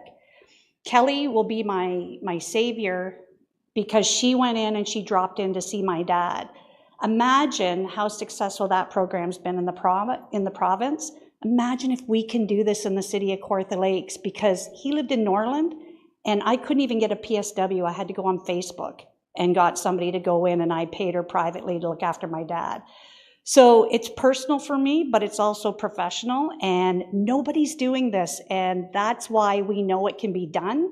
Unfortunately, there's an administrative piece when it comes to getting all of these pieces in place, and that's what our ask is. We're asking for the city if they could give us an administrative grant or funding in order for us to set up this virtual hybrid program to serve the remote areas of our city of Kawartha Lakes. And what we're looking at with the Wellness Center, I've volunteered for them for the past 2 years. They have space for us. They've given us a cost for that space, but it's 24/7. So in the middle of the night, you don't have to call 911 and go to that hospital. You can get that virtual nurse practitioner or primary care physician. We can do remote visits. A lot of people in the city do not have transportation. They don't have cars. And we can take our solution right into somebody's home.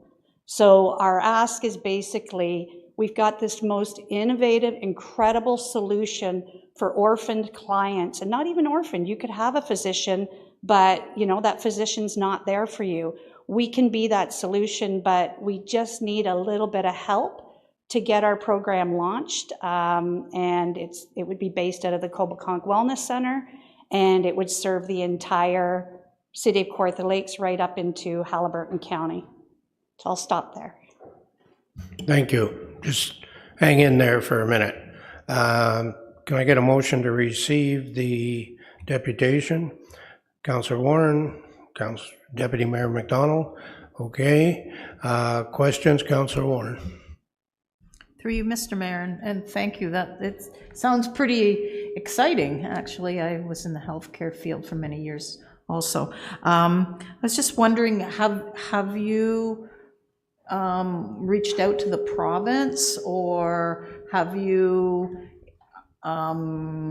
ascertained if there are any other grants available? Yeah, we've reached out to the health teams. I actually worked with government very closely when I was CEO of the Ontario Long-Term Care Association. So we've reached out to my ministry friends in the Premier's office and the Minister's office.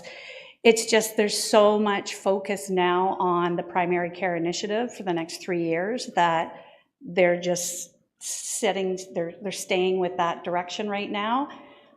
And hopefully some innovation funding will come down the pipe where we can tap into that, but right now they're really have it structured towards the primary care initiative with Dr. Philpott, and we just don't meet that criteria because we're a hybrid. We've got physicians that can OHIP bill, we've got pieces of it, but some of it will be fee for service.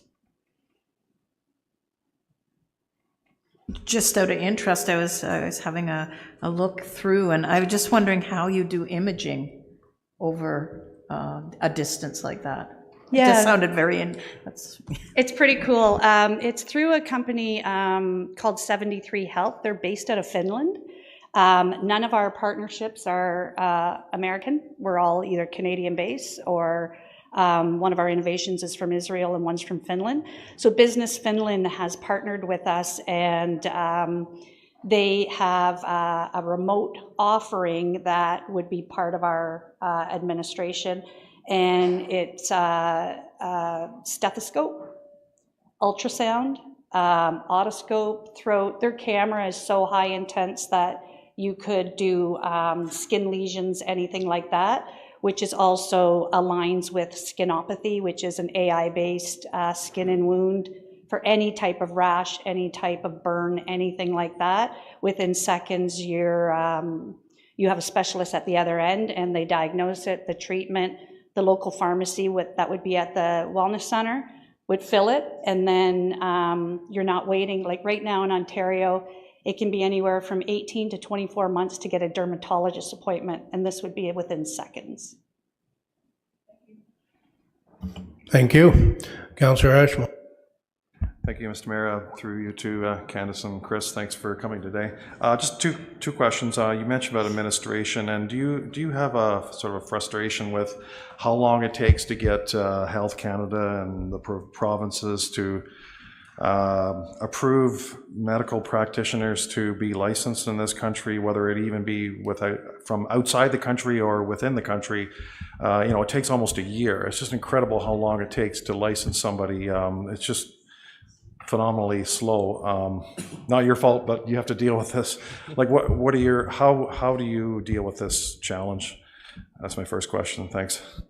Well, we actually relied on our partners for the physicians. The CareFall assessment that I have is actually a cognitive-based EEG AI-based assessment. Takes 6 minutes. I have an app on my phone that measures 22 markers of your gait. Within 23 minutes, we can give you a biometric cognitive score of your risk for cognitive decline and falls. But when it comes to the staffing side of it, that's where Chris is integral, and that's his business. Yeah, so Helping Hands has over 2,000 healthcare professionals currently on our roster throughout the province. Nurse practitioners are becoming the unicorn almost, but we're nearly a 30-year-old company who has basically grown up with these nurses. They seem to be going through step by step. They become a registered nurse, then a specialized nurse, and then eventually they get their nurse practitioners. So over time, we've organically grown our roster of healthcare professionals, but we do wish it were a bit quicker as well, though. And I come from a long-term care background, so what we're also, this isn't just for the community, we can also be that solution that goes into long-term care homes. We can go into retirement homes. We just did 120 residents in 3 long-term care homes, and it was very successful. Councillor, the Kawartha Lakes Healthcare Initiative, we just wrote a letter supporting their initiative to get doctors who are relocating here certified quicker. One more, please. You mentioned orphan clients, and that's the proper term. So many clients, so many patients are orphaned because doctors will close their practice and go to a facility, i.e. a hospital or a clinic. That's what really just floods the system of orphan clients, orphan patients, patients without medical health care. Like, what are your thoughts on that? Like, when a doctor comes in, they usually sign a certain amount of time where they're going to be looking after patients, but when they leave their patients and you want to get your medical records, well, you have to try and get a hold of the College of Physicians and Surgeons. I know 15 years ago when I lost our doctor, it's like $100 per person. So that's like, there's 6 of us in the family. So there's $600. That's like 15 years ago. But that's the thing, like when patients are orphaned, you can't get your medical files, but you have to go through College of Physicians and Surgeons, which takes forever. But how do you deal with that issue of orphan clients? I know they're real. It's a real problem when all these people are let go and they're just basically stranded. And you know, I think that's something that there should be some accountability on that part. So. Interesting that you say that. My whole family had Dr. Rose Jackson and Dr. Chris Jackson and Dr. Stone. They all retired within months of each other. My in-laws live with me, my elderly in-laws. They have a local nurse practitioner. That's all they could get. I have to go to Toronto for a doctor through Apple Tree Medical, and they'll let you do a 100-kilometer radius. I am 94 kilometers from my house. But since building this partnership with our end-to-end bundled service, I actually don't even need to access them because I can access our own repository and the new nurse practitioner program that Helping Hands launched. We have so much expertise now that we have the physicians there. But one of the partners, Dr. Colin Hong, they actually, part of their technology, you scan your file and the AI populates your entire chart. So that's where the connection between our partners is so vital, because each one comes to the table with a specific expertise and technology that makes our solution a one-stop shop. Thank you. Thank you. Councillor Joyce.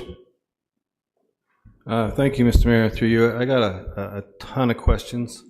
So what I'm going to do is give you, they redact your contact information in this deputation here. So I'm going to give you my business cards, and if you can just contact me after this would be great. I'd like to get together with you. Absolutely. Thank you. Thank you. Councillor Perry. Thanks very much, and thanks, Chris and Candace. I'll keep mine to 3 brief questions. Just curious, Helping Hands, is it a not-for-profit or profit corporation? No, we are a profit company. Okay. Just curious, and in terms of the services that will be provided, those are all covered under OHIP, correct?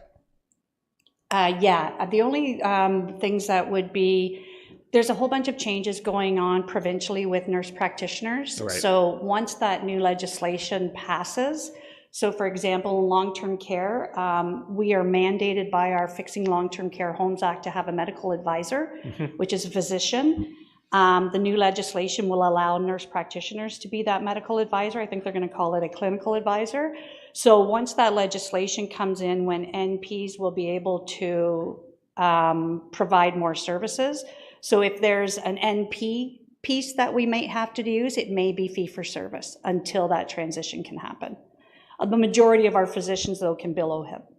Sorry, and just to make that important distinction, fee for service meaning building OHIP, which is traditional, or fee for service meaning client, patient paid? Yeah, like there's NP clinics in Bobcaygeon where if you want a wellness assessment, it's going to cost you $75. I understand. So. Yeah, and just third one really quick then, in terms of the funding, with the funding being sought from council, would that go to the administration of the services to provide the healthcare professionals and appointments? Is that what it would sought? basically be for our space at the Wellness Center, having somebody administrative that can field all the calls and align and coordinate all of the different services, and having that 24/7 component.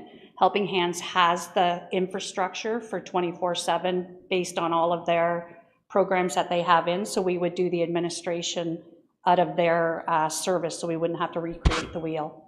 Thanks, Candace, and I know I said 3, but if you'll indulge me for this last one, then the providers that are being found by Helping Hands, Are those traditionally in a relationship with Helping Hands as kind of agents, if you will, kind of an agency situation? Or are these healthcare providers that are working at other facilities or health clinics that are also doing some work or providing services through Helping Hands? Actually, through my Safe Haven Consulting, I've kind of brought all of these people together. I'm the connector. It's funny, but I found Dr. Hong because he's my skin doctor and I had skin cancer. And what happened was when COVID hit the hospital phase, all the clinics had to shut down and the doctors all had to go help the hospitals. He was so concerned around his skin cancer clients that he created Skinopathy with Dr. Hannah Chan. So I met them just through going for my skin checkup. And I said, oh my gosh, can you do this for wounds and long-term care? And he said, well, work with us. So I'm an advisor, volunteer advisor on their board, and now they've got this, there's nothing like it in the world. Thanks, and that sounds great. In terms of other providers, though, nurse practitioners or what other multidisciplinary care providers you bring in, are those folks also in current practice elsewhere, or are they being provided, is this agency work? No. Okay. So Skinopathy probably has the largest amount of physicians. They could, so they're the ones who gave me the 300,000 patients they could take on immediately because they have a whole array of different specialties. My business has mental health and specialties, so psychotherapists, psychologists, we can do capacity assessments. I know when my dad needed one, I had to find somebody in Woodville and it was really costly. So we've got all of the mental health and wellness side as well, and they're just rostered physicians that are interested in this kind of work. Thanks so much. Thank you. Just a couple from me, if I can. Have you talked to the folks at Chamber of Commerce in Cobeconk? Well, I've been working with Jen. She's been seconded from the chamber now to lead the wellness center. Yeah, she's given us costing and they're very excited. The local health team, I met with them. She loves our concept. She was very frustrated with the funding guidelines that came out, specifically around all they want is more bodies. Well, it's great finding a body, but I mean, what we're looking at from our perspective is because we're a hybrid and we could do 75% of our visits virtual, that's going to be very attractive for physicians to relocate where they know they don't have to go into a long-term care home in the middle of the night. They don't have to go into the hospital. A lot of their consultations and assessments can be done from the comfort of their cottage or home. Lastly, how much are you looking for? And is it one-time funding or is it ongoing? Ideally, we're looking at $100,000. I'm going to say one time because we strongly feel that we can give a very robust set of data that will tell our story once we launch in the first 10 months. If we have the success that we think we're going to have, we think we've got a very strong case for Ontario Health to fund us and for the Ontario Health Team model to look at what we've done, and that's our hope. I mean, that's what I did for 7 years, was advocate for funding, but you need robust data to tell that story and to show the successes. The recent assessments, we just did 120 assessments with a piece of our technology, and the organization is part of the Registered Nurses of Ontario's Fall Assessment Protocol. They had 15 people identified in one site. Our technology identified 31 very high-risk residents. It's because the technology that you have today, you never had before, and it's objective data. It's not survey-based subjective data. So what we're discovering is so upstream. We're not waiting for people to cognitively decline and fall. We're identifying the risk. It's like the women in the room, female heart attacks. You could be walking around having all these signs and symptoms and you don't know because they're all very unique for a female and having a heart attack. The technology we're doing is kind of that preemptive. It's identifying things you could never measure before. So we're hoping one time, we're hoping that the government will get on board, but we need that period of time to get the data and tell our story and link all of those orphaned clients, but also link other partnerships like the long-term care homes who typically send the resident out the door in the ambulance, where we could go in and we could be that solution. Thank you. Council, what's your wish? We have a motion to receive. Would you like to refer this to the budget process, or what would anybody like to do? Somebody want to make a motion? Councillor Warren? Through you, I'd like to make a motion that this be forwarded to staff for a report back before considered at budget. I think we need to have a report. Okay. Which staff? And a time limit, I'm not sure, maybe, sorry? Well, it's up to staff. I mean, it's up to the CAO to figure that out. So, I guess end of the... so you want it referred to staff for consideration and a report back to council? Yes. End of the third quarter? Sure. Okay. Thank you. Is there a seconder? Councillor Perry? All right, so the motion is to receive. We have a mover and seconder for the receive.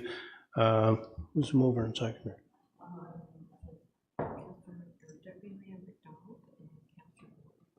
So Deputy Mayor McDonald and Councillor Warren. I guess it would be a friendly. Are you accepting the friendly? Yeah. Just to add the report back to staff. Yeah, but it's really an add-on to the receive. Okay, so we'll treat it as a friendly and just add it on. Okay, all in favor? Sorry, Councillor Joyce? Yeah, I was going to move it into a budget consideration. Well, that's what would happen when the report comes back. It'll go to budget consideration. Okay. Okay? Yeah, I've just been involved in this in 20 years and seeing things move so slow that I kind of like what's being presented here, so, okay. We don't have $100,000 in the budget right now to do it, so. And the wellness center isn't up and running yet, so I think getting it, if we're going to go forward with it, getting it into the 2026 budget is the way to go. And getting a report back first on how we would do that and whether we can do it on a go-forward basis or whether we do it through the healthcare initiative or how exactly we handle it. I think we need to have staff advise us on the best method. Thank you, Mr. Mayor, for again walking me through the process and making it very clear for me. Thank you. You're welcome. All right, all in favor? And that's passed. Okay. Thank you very much. Thank you for coming. The Wellness Center, I think, is November, so it would work well with the 2026 budget. You haven't talked to Ian lately, have you? Oh, no. Thank you.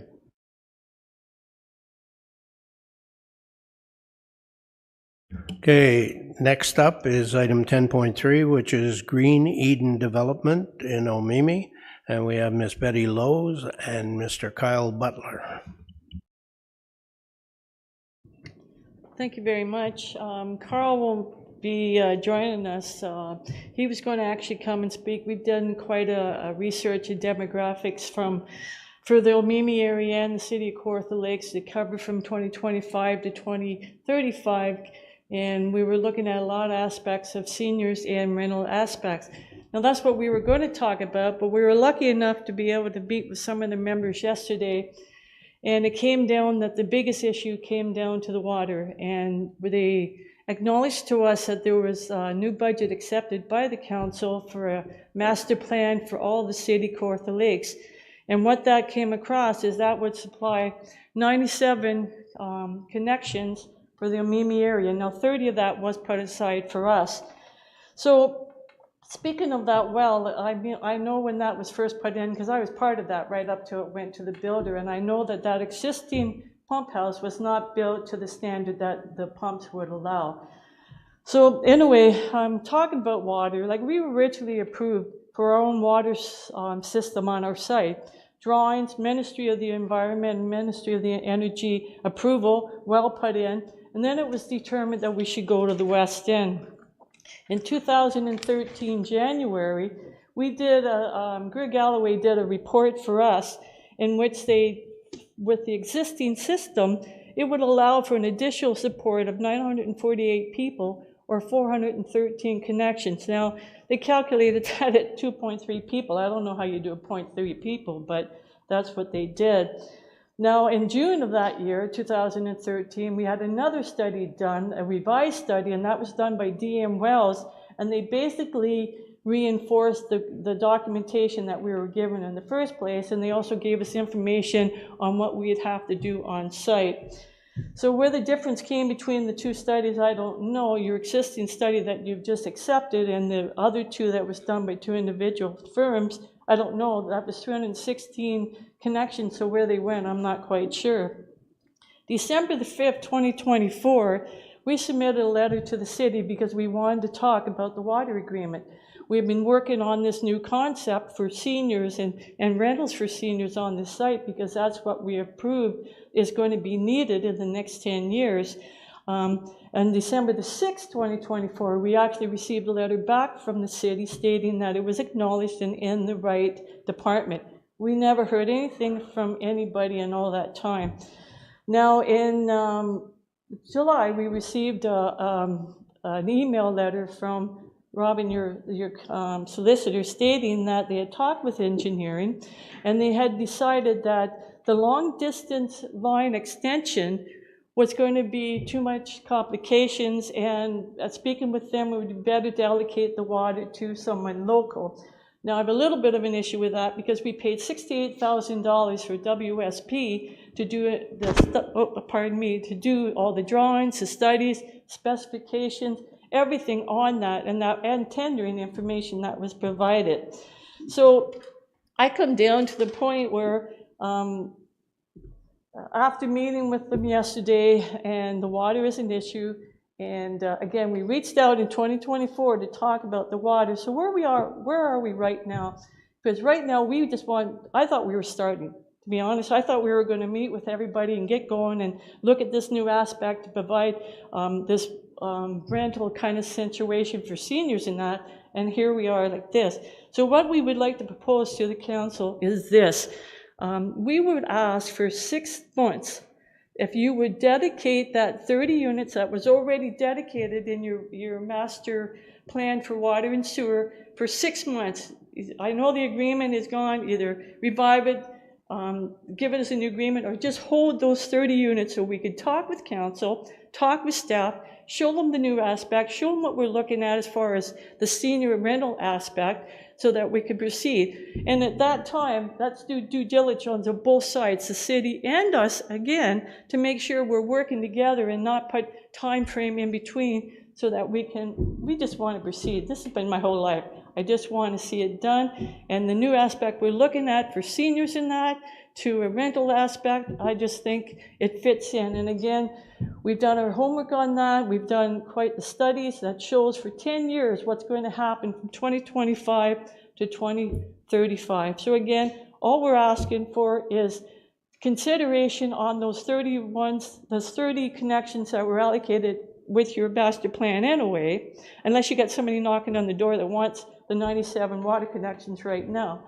But give us 6 months so we can come back, work with staff. Like, I appreciate everybody's busy and stuff going on, but we just want to present this new concept, show you what we want to do, and we just want to finish it. Thank you. Thank you. Councillor Ashmore, would you like to receive this and refer it to staff and ask staff if they could come back with a response as quickly as possible?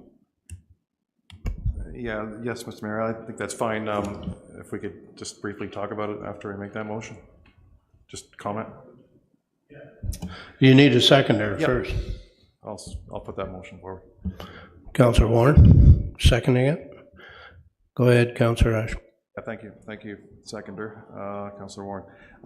Yes, Betty and her team have been working on this for many years. They've done extensive studies and invested millions of dollars in this project. And then in January of 2020, a fully signed water agreement was put together and signed by the mayor at the time, and signed by the clerk and by the proponents, the two major shareholders. So they asked back in December, sent a letter to the clerk's office about getting questions answered. Unfortunately, maybe it got sent to eight different departments, whatever, it ended up in engineering. However, the long story short is that they would like to get this extension. We'll refer it back to staff. We'd like to get this extension for this water agreement. This water agreement cannot die. I mean, they work so hard to get it. And at least with the bare minimum 30 connections for that project. So they've worked so hard to get this done, and they have some exciting plans for seniors. And the village of Amimi would love to see this off and running.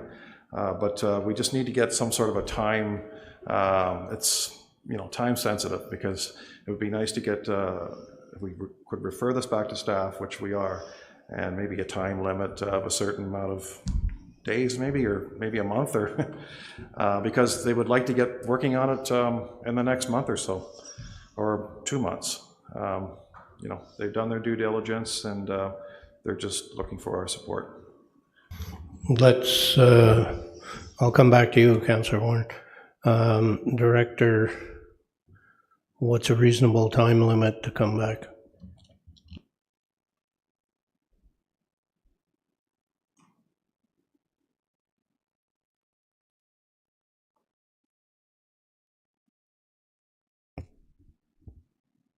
Thanks for the question. There are a number of departments involved in reviewing this matter. We have met with the proponent recently, in fact, and committed to providing some feedback to Ms. Lowe's. And so a report back to staff, I think, within the next quarter is reasonable, given the departments involved in our coordination of a response. Okay. So by end of September would be okay? Sure.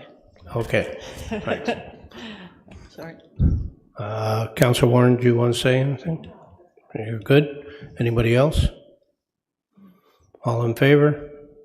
And that's passed. Thank you for coming today. Thank you for your time.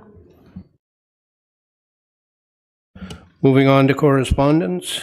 We have correspondence from Mr. David Speller with his concerns regarding the maintenance of Raby Street in Fenelon Falls.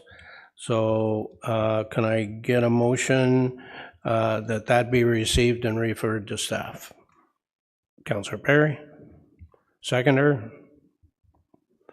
Councillor Joyce, did you want to speak to it, Councillor Perry? Okay, all in favor?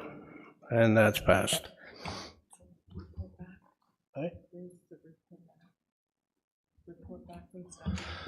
Report back from staff by end of the fourth quarter. Okay. We have further correspondence from Mr. Warren Dunlop, President of the North Pigeon Lake Association, and it's concerning council resolution concerning Bill 5. I just need a motion to receive that. Councillor Doble, Councillor Warren, all in favor? And that's passed. And we'll move on to presentations. And Ms. Volkaboom, you're up. Thank you, Mr. Mayor. Today we are presenting the 2024 audited statements. The city's audited statements are before you today and require council motion and approval prior to being released to the public in their final form. This presentation will also provide information on various in-depth components contained within the financial statements and performance ratios. The city's 2024 year-end financial position was finalized and funded in Report Corp 2025-015 on April 22nd, 2025, and this has not changed since that date. So the next slide, please, Madam Clerk.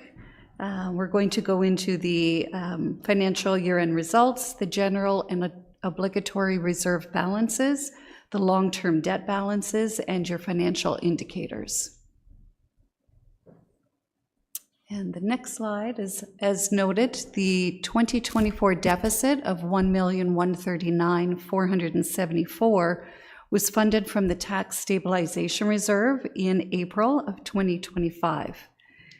When you utilize that Tax Stabilization Reserve, it had been replenished in 2023 with the surplus of 1.2. So essentially you put your 2023 surplus away and drew it out to fund the 2024 deficit. I'll note that the deficit is lesser than 0.05% based on a gross budget of approximately $275 million. All area rate reserves are balanced to zero as per city's bylaws and policies.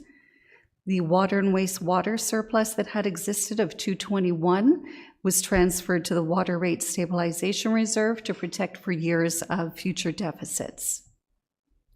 The KLH deficit, Kawartha Lakes Haliburton Housing Corporation, had a deficit of $180,658, but that was covered by an operating surplus reserve to fund that own deficit. So that leaves overall the city's general deficit at the 1.1 million. Next slide. This is the summation of the 2024 general reserve balances. If you will note on the infrastructure reserve line of 30 million, to refer to this morning's presentation, this is where your expansionary housing development reserve now resides. At the end of 24, you had 500,000 in that reserve, and the 2025 budget put another 500,000. So we will continue to work on the reserve strategy. Later in August, Council will receive an update to the long-term financial plan and the framework and methodologies to move forward with the next 10 years financial plan, and the housing expansionary will be included in that. I will note the top line, 13 million in the stabilization reserves, is 2 million higher than 23, and conversely, the general contingency is lower than the 23. That is because we moved the winter control reserve into the stabilization area and out of the contingency area.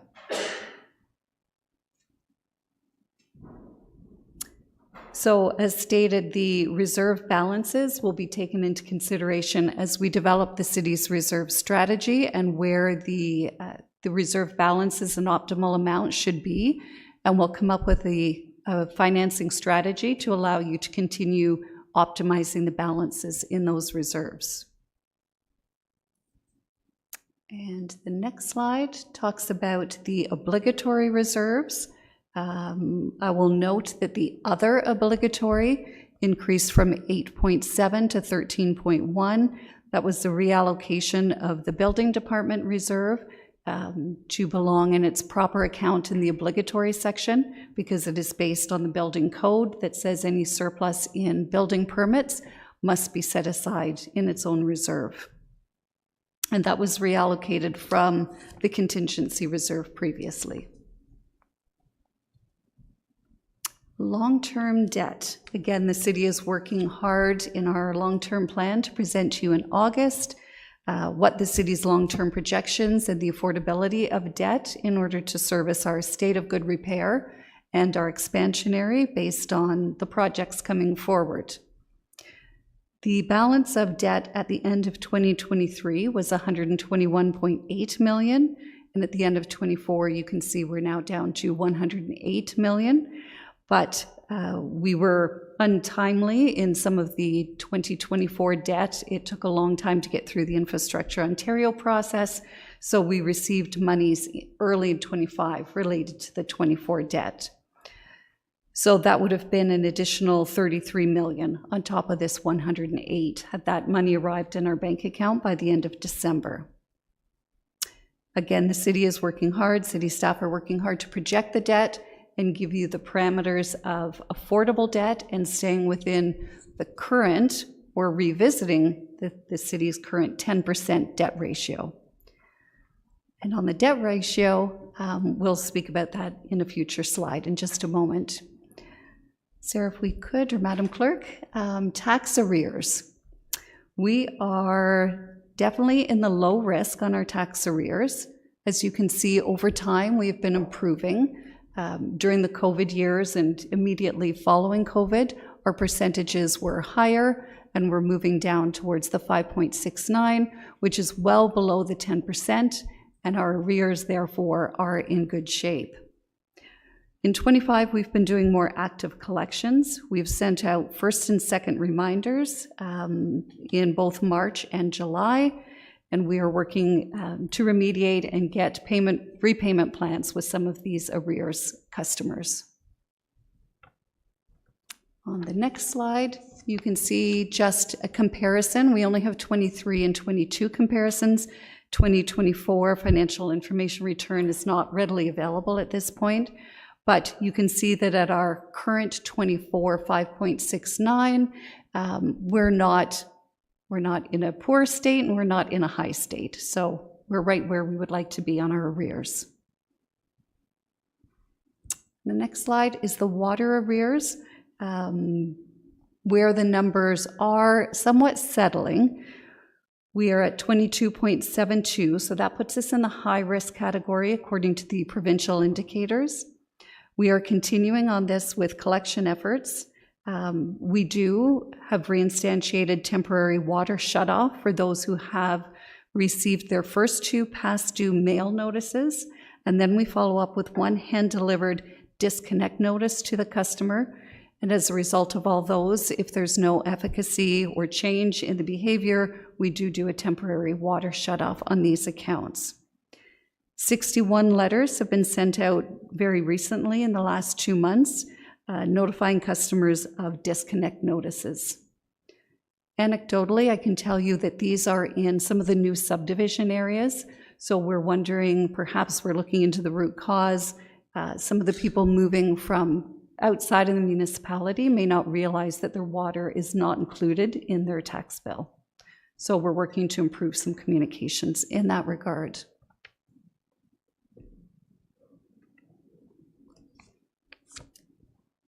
This is a ratio indicator from the province, which is general reserves to total expenses. From 2021, we were quite high, and again, a low risk is any value over 20%. So in 21, we were in good shape over 20%. However, the reserve figure was inflated due to the provincial Safe Start COVID funding that was sitting in a reserve at that time. In 23, we went down to 17.87, but as you can see with our strategy of building the reserves back up, we're at 19.34. So in my mind, close enough to the low risk category in this manner, but this is what we keep in mind when we're building your reserve strategy for the future. And the long-term plan, again in August, will suggest recommendations to contribute to those reserves to keep you within the low risk category. And the next slide is just some examples of where City of Kawartha Lakes is compared to some comparators. Definitely some interesting numbers on there, but again, with the current 19.34%, we are very close to the low risk, so I see no concern at this point in our reserves as long as we continue to maintain them and use them with deliberate attention.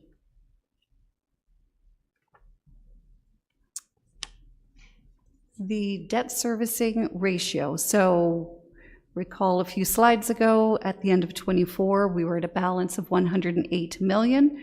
This ratio measures the affordability, the ability to pay. It takes the long-term debt payments divided by the city's total revenue.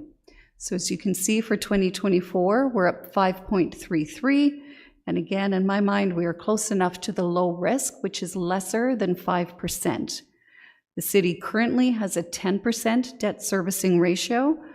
We're working for the August 26 update to define for you whether the 10% will stay status quo for 10 years, whether it needs to be revisited. And we would like to give you some strategic advice on a separate limit for the housing corporation or housing in general, for the city's general tax, and for the water and wastewater repayments, and give some parameters to stay within. There is a lot of larger projects coming, as you've seen from the water, wastewater expansionary presentations earlier in the year, and from the Transportation Master Plan. So we're projecting out what these projects would look like and what our debenture eligibility and affordability will be.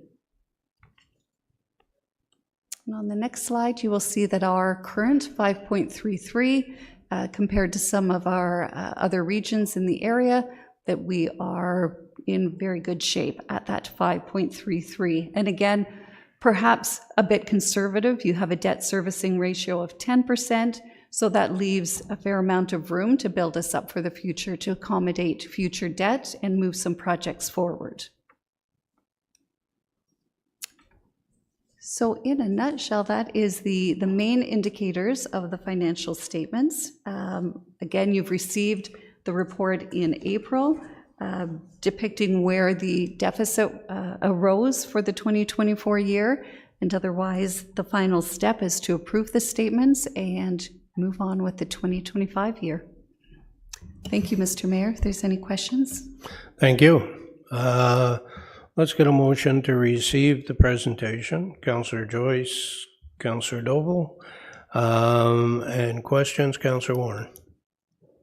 Through you, Mr. Mayor, and thanks for this. Just on the water, how long is a temporary shutoff? That's my first question. Through you, Mr. Mayor, that would be until some form of payment is made and/or a repayment agreement. And then we would turn it back on once we have an arrangement in place with the client. Thank you. And you mentioned that other people coming from other municipalities might be a little mixed up, that their water bill is not on their tax bill. So is that what usually happens in other municipalities? I thought they would be separate. Through you, Mr. Mayor, in some municipalities that are more urban, all water and wastewater users are the same as the tax user. In this municipality, we don't have water and sewer in all areas, so we have a different base. So perhaps if they're coming from another area, they're used to seeing it all in one bill, or they have a separate water utility company that's outside of the municipality as an independent body. But from what we're seeing at some of our newer subdivisions, that we're sending out some of these notices. So we're going to delve into that a little bit and see if there's some education on the website with customer service that we could help improve that communication. Thank you. Councillor Ashmore. Thank you, Mr. Mayor. Through you to Director Buchabim. Was just trying to find on the financials there was a debenture that was taken out. I believe it was 2017 or 2016. I think it was 25 million. It was at the council at the time. Do you know roughly how much the balance of that is now? It was a capital debenture. Through you, Mr. Mayor. To my recollection, it was in 2015, and it was a 10-year debenture, and so it would be fully paid off at this point. But I could certainly look into that, Councillor, and give you further detail by email. Thanks. And just one more thing. I know it's maybe a small item, but it's still 1.7 million. What exactly are in trust funds? It's on the balance sheet here, or it's on the statement here, but just wondering if you could elaborate what trust funds were. Through you, Mr. Mayor, that is generally estates that have been bequeathed to the city, and they come with certain stipulations as to the source that the city can spend on that money. So those go into a special category called the trust fund, so we can ensure we're in compliance with the will. Any other questions, comments? Seeing none, all in favor? And that's passed. Now we need, did you want to say anything about Ms. Dane's report, or it basically is a mirror of your presentation? In which case... Thank you, Mr. Mayor. It's a duplication, or sorry, the written report just supports the presentation and obtains the motion to approve. Thank you. So I need a motion that the report CORP 2025-021, 2024 audited financial statements be received, and that the 2024 audited financial statements attached in Appendix A to report 2025-021 be approved. Deputy Mayor McDonald, Councillor Richardson, questions, comments? Seeing none, all in favor? And that's passed. Moving on, we're going to hear from the Fenelon Falls Downtown Revitalization Plan 2.0, and I'll ask Ms. Carly Arbor to give us an introduction, if she would.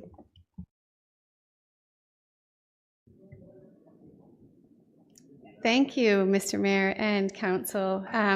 As you said, my role here is just to do a brief introduction of the project before turning it over to Shelby and Lynn. And Shelby, when she is up here, she's going to provide Council with a high-level overview of the data collection that took place to inform the evidence-based action plan. And Lynn is going to share the story with us of Fenelon Falls and their downtown revitalization journey, highlighting the momentum and the aspirations of the community and their desire to maintain an ever-present improvement space for their downtown. If we could just move the slides forward. The next slide, please.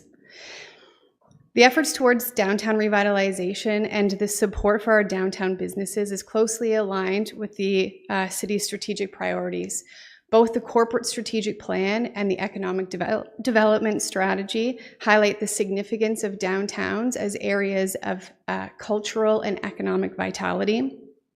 And as our role with the city, and particularly with economic development, our role is to nurture relationships, promote growth, and enable local communities to transform these spaces in ways that resonate with their values and their aspirations.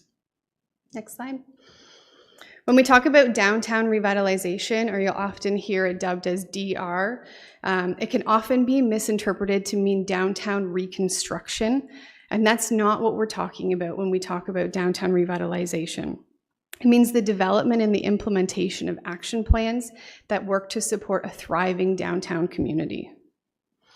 Between 2015 and 2021, the city undertook a multi-community downtown revitalization program, which our Fenelon Falls community was a part of. That iteration of the program saw the successful completion of most of the action items that were identified in action plans for 4 separate communities. Reconstruction in 3 of those communities, and Council's adoption of a downtown program framework, as you recognize that downtown work is an ongoing and annual process.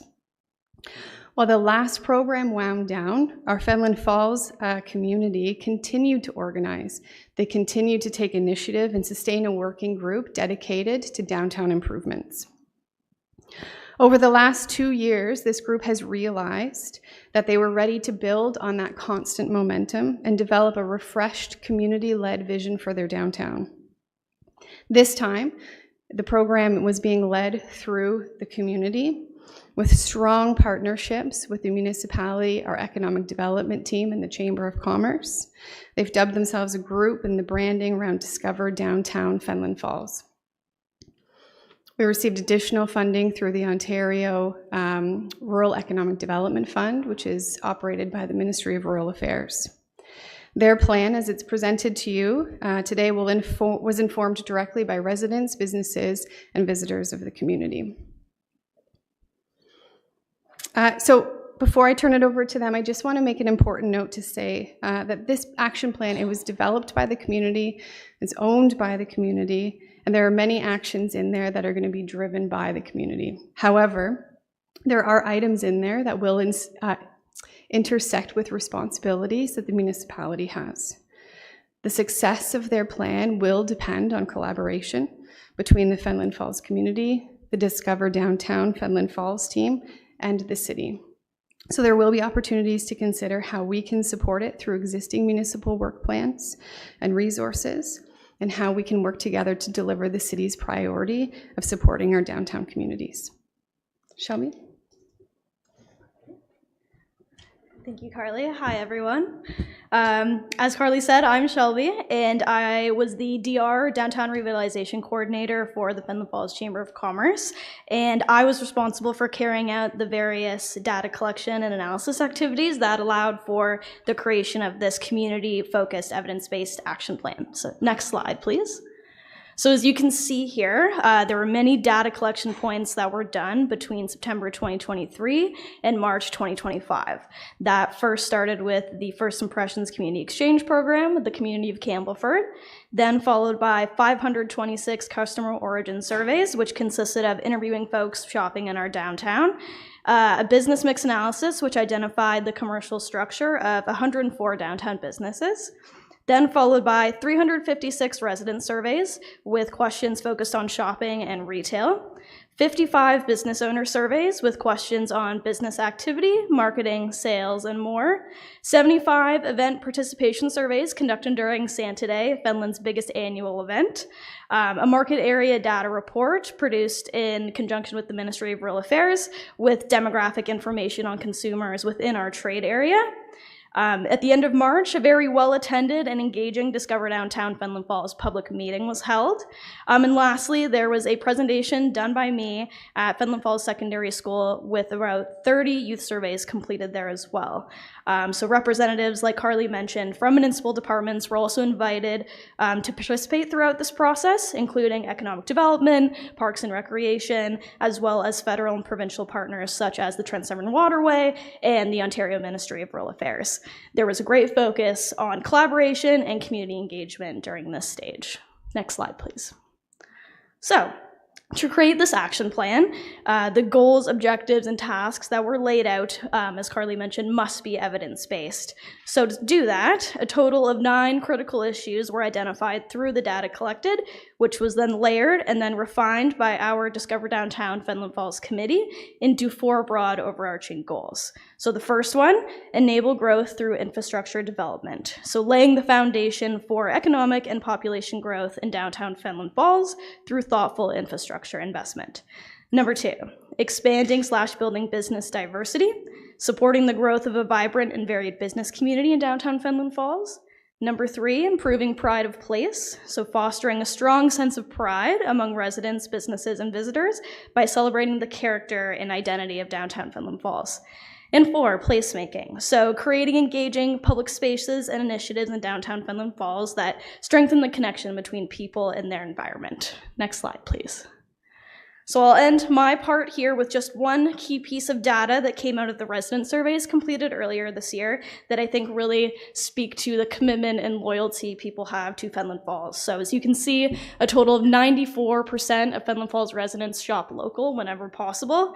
And I really wanted to share this one in particular because I really think it showcases the commitment people have to Fenelon Falls and the loyalty that is felt throughout the community.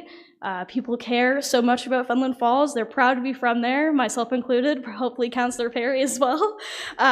People are invested in Fenelon Falls. They care about Fenelon's future and community, and they want to be a part of that very bright future and its growth and opportunities, much like we do. So I'll now pass it over to Lynn.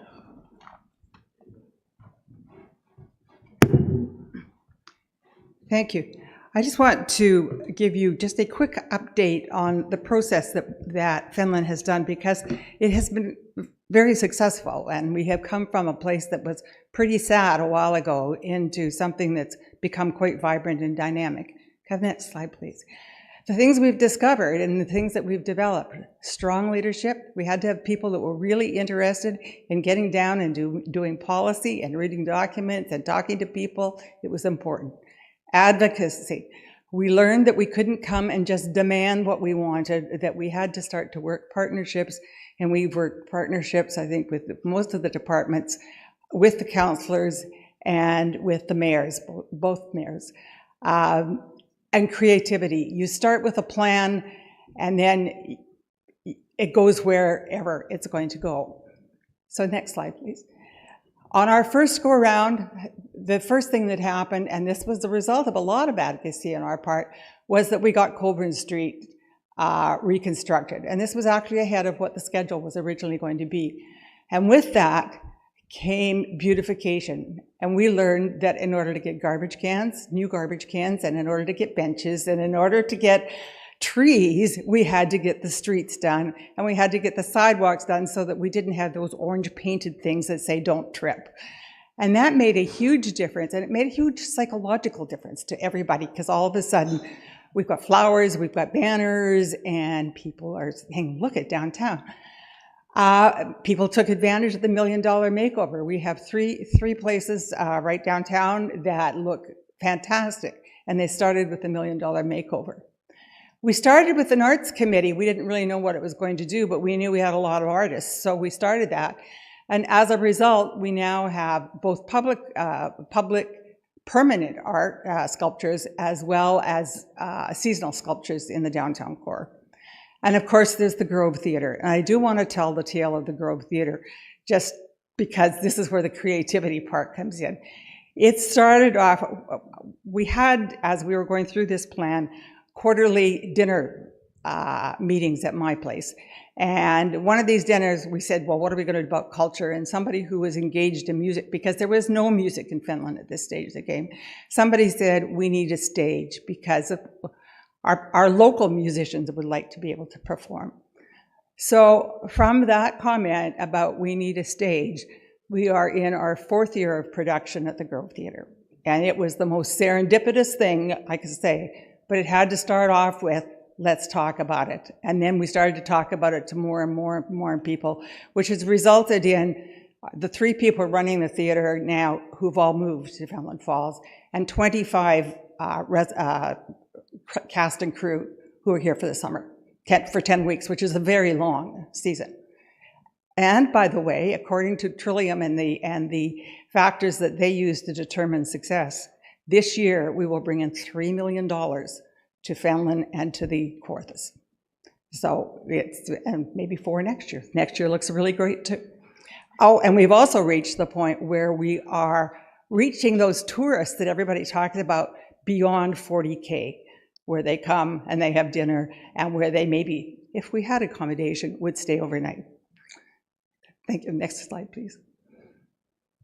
So here we are into 2.0. As Carly said, I think the amazing thing that we're into is that the people who started on 1.0, many of us are still engaged. We call ourselves the policy nerds. But then we also got many new people. We want to take the rest of downtown. Downtown is more than Colburn Street. It's Water Street, Market Street, Main Street. And we want to turn, as it is being developed and as things are being repaired and replaced, whatever, to continue with the streetscapes that we have, the design, the garbage cans, the trees, the whatever, because we are more than just Colburn Street. In the surveys that we did, people would like a gathering place. It was a big discussion at the public thing. We can gather at the beach, but we really don't have a gathering place with a gazebo or something, and we don't know where it is, but it's something we'll work with Parks and Rec to see if we can figure out. We also want to we need public attraction, retention, and expansion.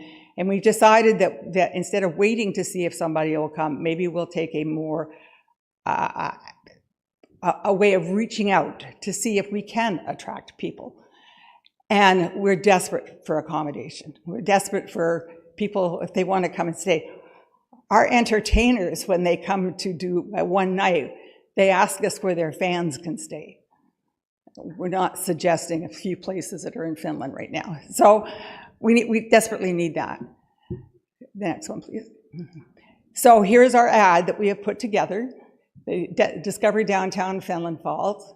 And if you're at the Grove Theatre, you will see that in the theater program as an advertisement. We are going out and trying to find people who might be interested, who haven't thought of Fenelon as a place to be. And it's getting interest, we'll see. But we will be putting it in several different places today. And this is what's called the market position or the vision statement for Fenelon Falls. Fenelon Falls blends small-town charm, cultural energy, and endless possibilities. Rooted in natural beauty, it's a welcoming place to work, live well, and thrive by the water. This is what we want people to believe in. We want that charming downtown to stay even if development happens, and that's why we are really focusing on getting this done ahead of the development. And we want people to recognize that and continue to recognize that this is a great place to stay and to continue to come and buy their tickets for the theater and go for dinner and go shopping. I do have one thing that isn't there, and that is our big worry, and that is the effect that the bridge is going to have on our thing. We've built this up. We don't want to lose it all. So thank you very much, and open to any questions. Thank you, and thank you for coming. I get a motion to receive the presentation. Councillor Perry, Councillor Richardson. Are there any questions for the deputants? I have Councillor Perry. Thank you very much, Mayor. I just wanted to say, having been around since 1.0 and now into 2.0, I just want to acknowledge and lift up the amount of work that's been done, the amount of creativity that goes into this work in Fenelon Falls, the leadership of Lynn and her team, and the really exemplary collaboration we're seeing with the city and city staff and their work and expertise. It's been a fantastic match so far. I have been the beneficiary of one of the quarterly dinners. There were a few quarterly dinners at Lynn's, and I want to say thank you for that. Not just the hospitality, but that creative spirit and that, you know, small town, that small town aspect as well. These are the way these things happen, right? A suggestion in someone's home over dinner. We need a theater. We need a stage. And this is really, to me, an exemplary initiative on making things happen. And now I would assume, and thank you for ending with that, that the challenge is not just to grow, but to also keep what we have as we look at the coming development. So thank you very much for your presentation today. Thank you. Councillor Warren. Through you, Mr. Mayor, and I want to thank Lynn and her team. And when I was at the Grove, she asked me to ask all of council to come out to the Grove. So that's what I'm doing. Thank you. Any other questions, comments? Thank you very much. And I think you know how I feel about everything. I don't have to say it. Okay? I was there for 1 or 2 meetings, I think. Okay. We have a motion to receive. All in favor? And that's passed. And there's also a report that goes with this. Carly, did you want to say anything about the report, or no? You good? So it is that Discover Downtown Fenelon Falls Action Plan be received, that members of the Discover Downtown Fenelon Falls Committee, a subcommittee of the Fenelon Forward, be recognized for their exemplary community engagement in developing this action plan, and that staff report back to council by the end of Q3 2025 with a summary and analysis of projects that fall within the municipal responsibility and their associated proposed timelines. Councillor Perry, Councillor Warren, all in favor? And that's passed. Moving on, let's do planning advisory and then we'll take a break. So planning advisory is that the minutes of the July 9th, 2025 Planning Advisory Committee meeting be received and the recommendations included in sections 13.3 of the agenda be adopted. Councillor Richardson, Councillor Warren, all in favor? And that's passed. Let's come back at 3 o'clock.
Okay, let's call the meeting back to order.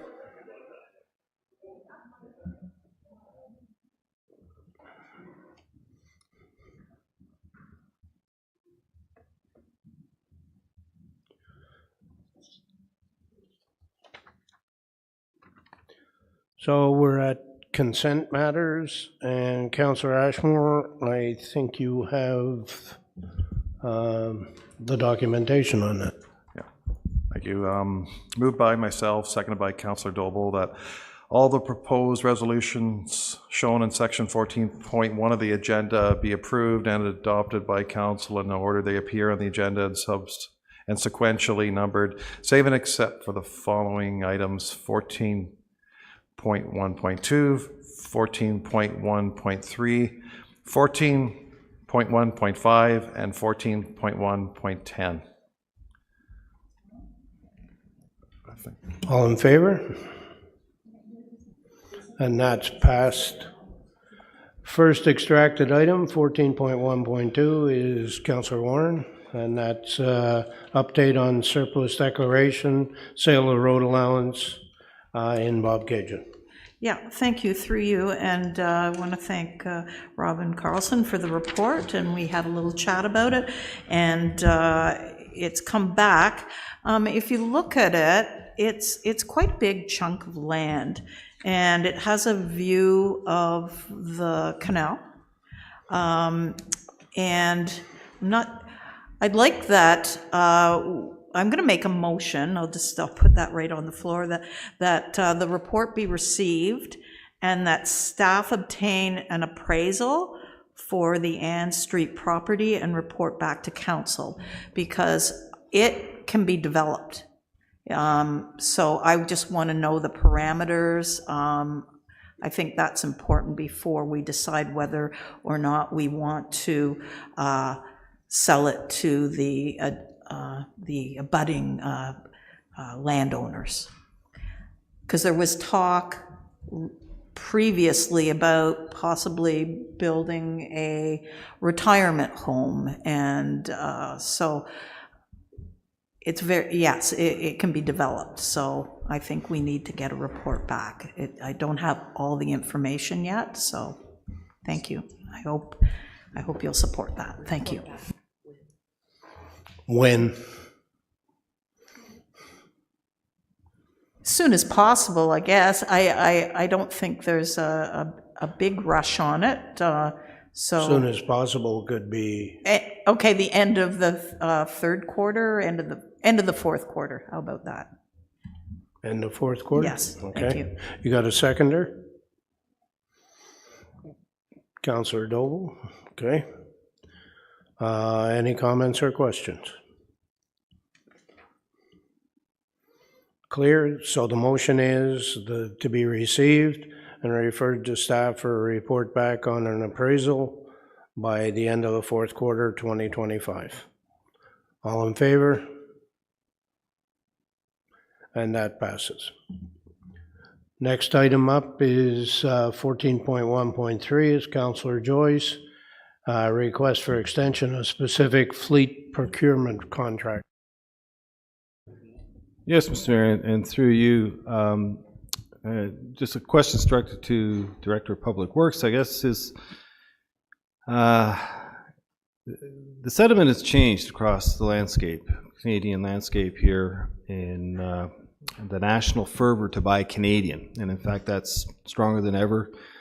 80% of the Canadians want our governments to continue to buy Canadian. So in response to that, it's a national survey that I think would also apply to our constituents here in Kawartha Lakes.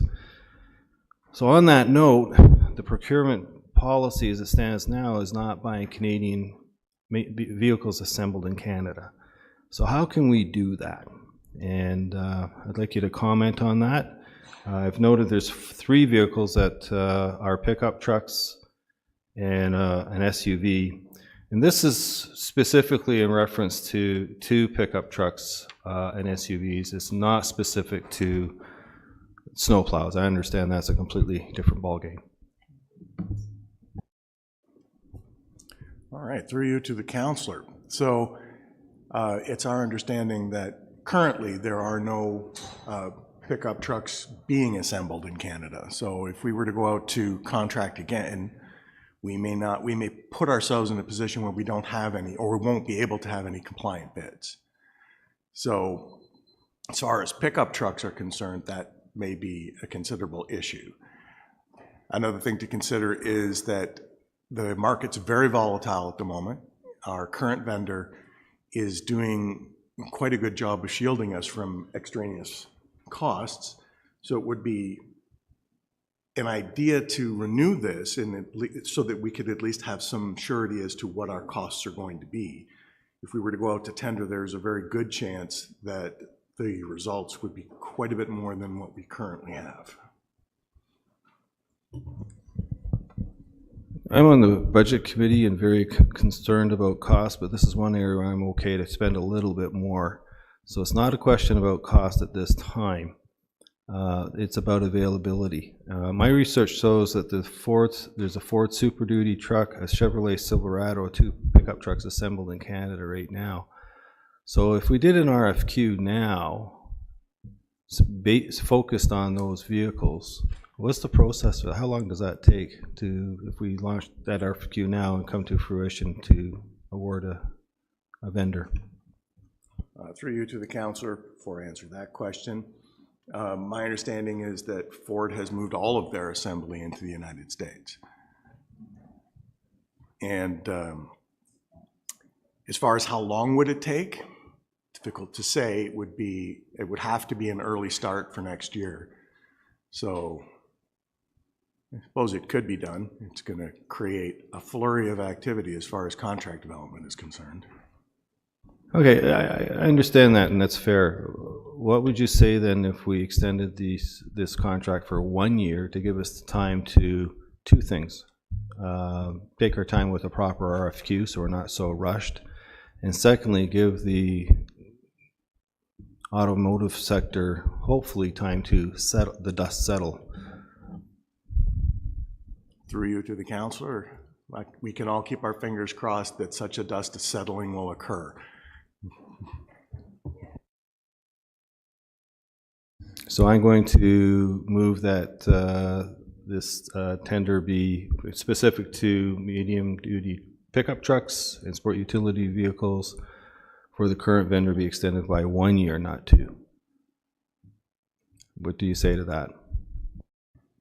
Our preference would still be, through you to the councillor, our preference would still be to extend it for 2 years. The vendor we have is doing us a very good service to date.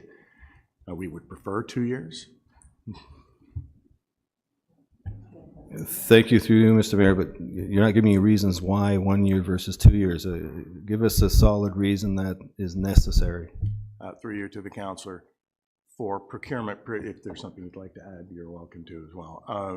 For procurement purposes and the long lead time for manufacture of vehicles, 2 years is a better solution to vehicle purchase. In other words, you feel you'd be at risk at not getting the vehicles if it was... Precisely. Okay, thank you. I'm going to leave it at that for now. Councillor Perry. Thanks very much, and thanks for the information and for the motion. You know, these are difficult times, and difficult decisions are sometimes required. I know that it's my understanding that this Ford F-Series, for example, is due to start up again in Oakville next year, producing the Super Duty trucks, over 100,000 units a year. And given the fluidity of the market and the commitment we have to buying Canadian these days, I would stand to second a resolution should Councillor Joyce put that forward. Thank you. Councillor Ashmore. Just a question through you to Director Vegalius. First of all, in the Oshawa General Motors plant, the Chevrolet Silverado was made there, and that's a phenomenal plant, one of the best in the world. Employs a lot of people. Just a note to put that out there, that they still produce light-duty trucks, so you couldn't get closer than that, Oshawa. It's second to none as far as quality goes out of that plant, and we think we should be supporting them. when we talk about, we have this contract with Blue Mountain Chrysler, so do we get some of the maintenance done in our local Dodge Ram dealership in Lindsay here? Like, do we have to drive the vehicles to, nothing against Blue Mountain Chrysler, but would it not make sense to do the maintenance in Lindsay here on a regular basis, or how does that go right now? Through you to the councillor, this is for procurement of new vehicles. It is not for the maintenance of existing fleet. Maintenance of existing fleet is handled locally wherever it can be.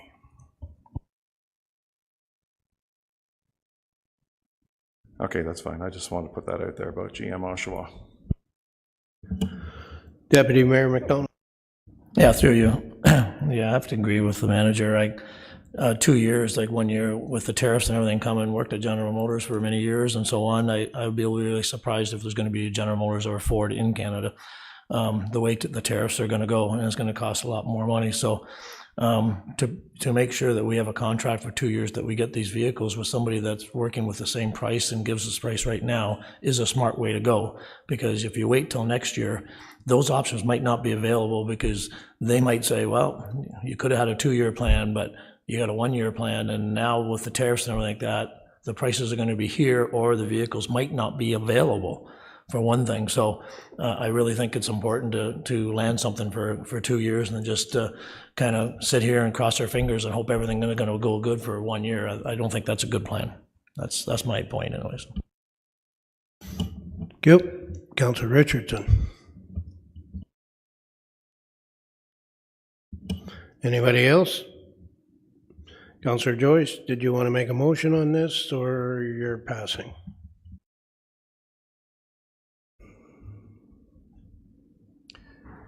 One more question through you, Mr. Mayor. Another question to the Director of Public Works. If we were to motion a 1-year extension, there's no problem to extend it yet another year, a year from now, correct?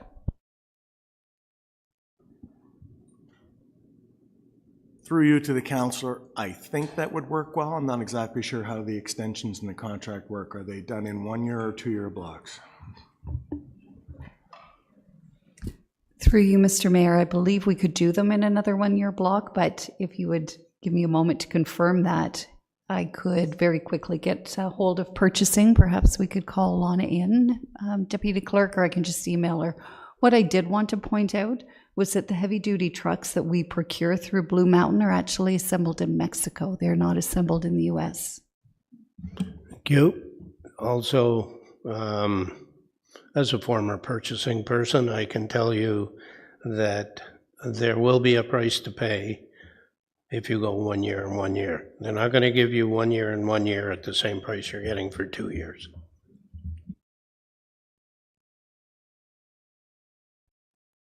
Okay, through you, Mr. Mayor, I'm going to... Would you like to wait until Ms. Polkaboom speaks to purchasing? We can go on to the next extraction and come back. Okay, so we'll table this for the moment. And we'll go to Deputy Mayor McDonald and his customer service initiative. Thank you, through you. The reason I extracted this is because this is an ongoing, I took on last year and this year, and I just wanted to let everybody know where we are now and where we want to be in the future. And I'm hoping everybody read the report and so on. And that's why I asked Manager Brandon Clarkson to be here today to ask any questions. If you have any questions, to please ask them today. Everything is increasing from calls and questions from our constituents, and as we grow, it will even get higher. So overall, we've got a 34% increase in total service requests right now in volume compared to the same period last year. So it's very important that we continue to move on where we're going to go. Our system right now lacks a lot of features to make everyone report in the same system. It lacks that, and we need that all across all divisions to make sure that the data that we're getting is the same in every department and everybody's judged the same way and everybody is that. So that's just a little, so if anybody's got any questions, this would be a good time to ask Brandon as we go forward, because he's doing a great job. Thank you. Councillor Warren. Through you, Mr. Mayor, and thanks for the report, Brennan. I have a question. Is it possible to get data per ward, the complaints? Through you, Mr. Mayor. Councillor, thank you for the question. So there are ways that we can currently extract that data for you. There's also a note in this report around the customer service dashboard that's available and the map that can show geographic location within wards of service requests that have been submitted through. So yes, we can extract that information for you if you're interested to see total service requests by ward. Thank you. You want to move the report? Yes, if there's no more questions, any questions, yes, I'd like to move the report as printed. Thank you. Seconder, Councillor Richardson. All in favor? And that's passed. We'll move on to 14.110, which is the records transfer, and I think that's also Councillor Joyce, and then we'll come back to the contracts.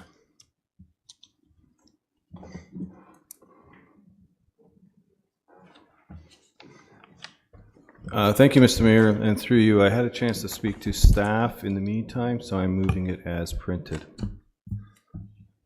Thank you. Seconder, Councillor Richardson.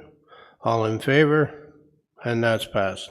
Ms. Volkerboom, do you have any success? Through you, Mr. Mayor, purchasing has advised that we could go 1 year and 1 year, but to your point, we would not then have control over the current cost situation. Thank you.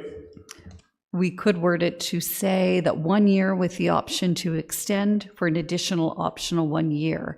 But again, then we wouldn't know if Blue Mountain would hold the current price or not. Exactly.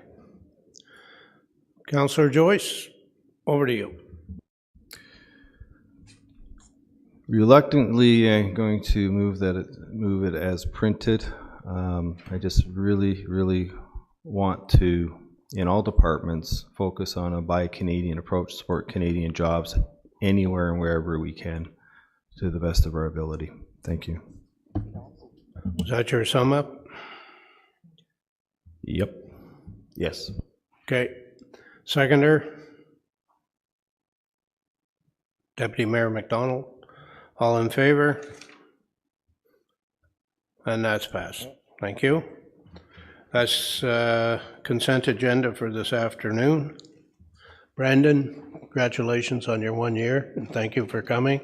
You don't have to stick around if you don't want to.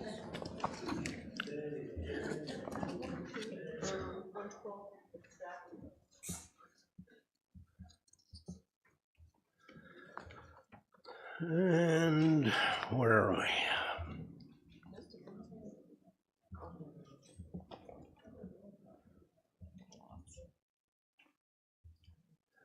So item 15 is petitions, and we don't have any other new business. We have memorandums. I have a memorandum from myself, and I'll leave a mover and seconder that memorandum from myself regarding the nomination to the Trent Conservation Coalition Source Protection Committee be received, and that Planning Officer Environmental Policy Jenna Stevens serve as the Kawartha Halliburton to be nominated as the municipal representative for the City of Kawartha Lakes on the Trent Conservation Coalition Source Protection Committee, and that staff complete and submit the nomination paperwork as required. Councillor Warren, Councillor Richardson. Anybody want to speak to it? Just quickly, there isn't a better person to do this, so. I agree. Thank you.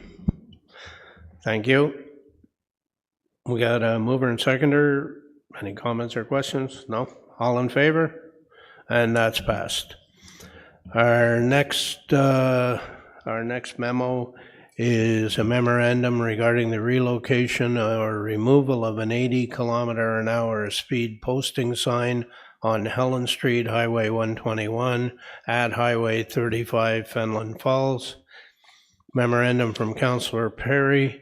be received and that staff be directed to remove the 80-kilometer-an-hour speed sign on Helen Street 121 or move it closer to Highway 35. I think the problem with that is if you remove the sign, it stays as an 80. I know. I'm just telling you. Before. Okay, go ahead.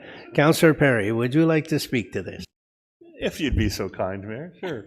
I have two memos coming, which really there's a theme here of, what goes by the book and what perhaps policies or warrants are in place or reveal, and then being juxtaposed now I'm finding with, constituents' lived experiences who are living there. And to the Mayor's point, if you would look at this handy-dandy visual I prepared, the bottom graphic, I did a lot of work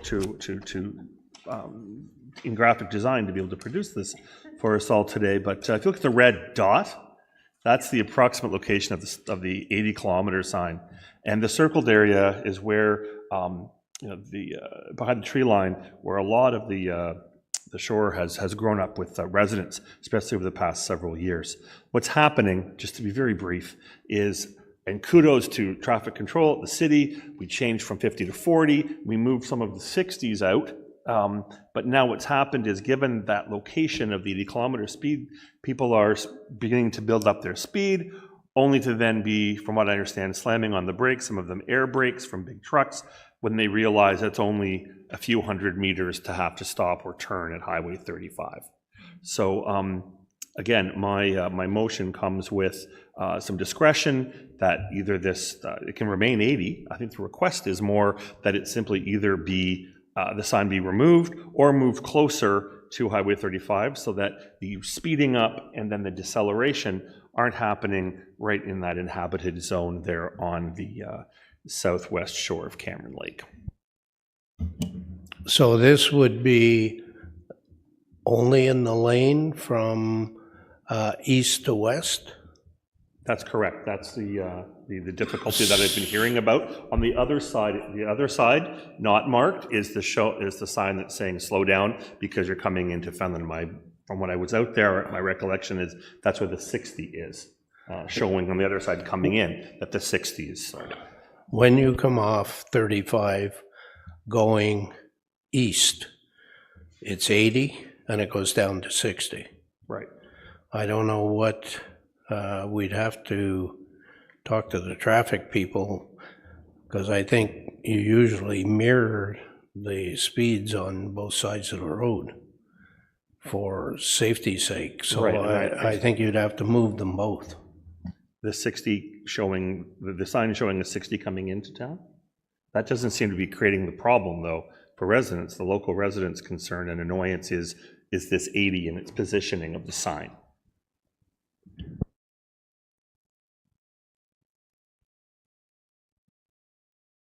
My understanding is it will be 80 on both sides. However, across from the red dot, across the street, Helen Street, or Road 8, if you will, is the 60, showing people coming into town. As the mayor was saying, that's where you would also slow to 60. Or begin, well, you should be slowed to 60 by then. Councillor, can I suggest that before we do something that we may regret, that we refer your memo to the traffic people, understanding what it is you want to do, and maybe the solution is to make it 60 both ways, all the way to 35, and that may make more sense. So it'd be a receive and a referral to staff for a report back end of fourth quarter. It's probably, by the time you do it, they're not going to get the signs up this year. And it's coming to the end of the season anyhow. It's going to be for the spring, so end of the fourth quarter for a report back. Right. Yep. I mean, I'd spoken with traffic control, and they'd gotten back to me that this is where the signage is. That's kind of how it was definitive. Hence me bringing the memo. But looking at changing the actual speed to a 60 and signing it accordingly, that sounds solution as well. Yeah, so let's see what they have to say. You Sounds good to seconding me. it, Councillor Warren? Okay. Thank you. Any other comments or questions on that? You're good? We got a mover and seconder, all in favor? Thank you. And moving down, memorandum regarding the intersection illumination at Glenarm Road and Birch Point Road. Councillor Perry. Thank you, Mayor. This continues my audio-visual presentation, if you will. Let's look at the Google Maps provided.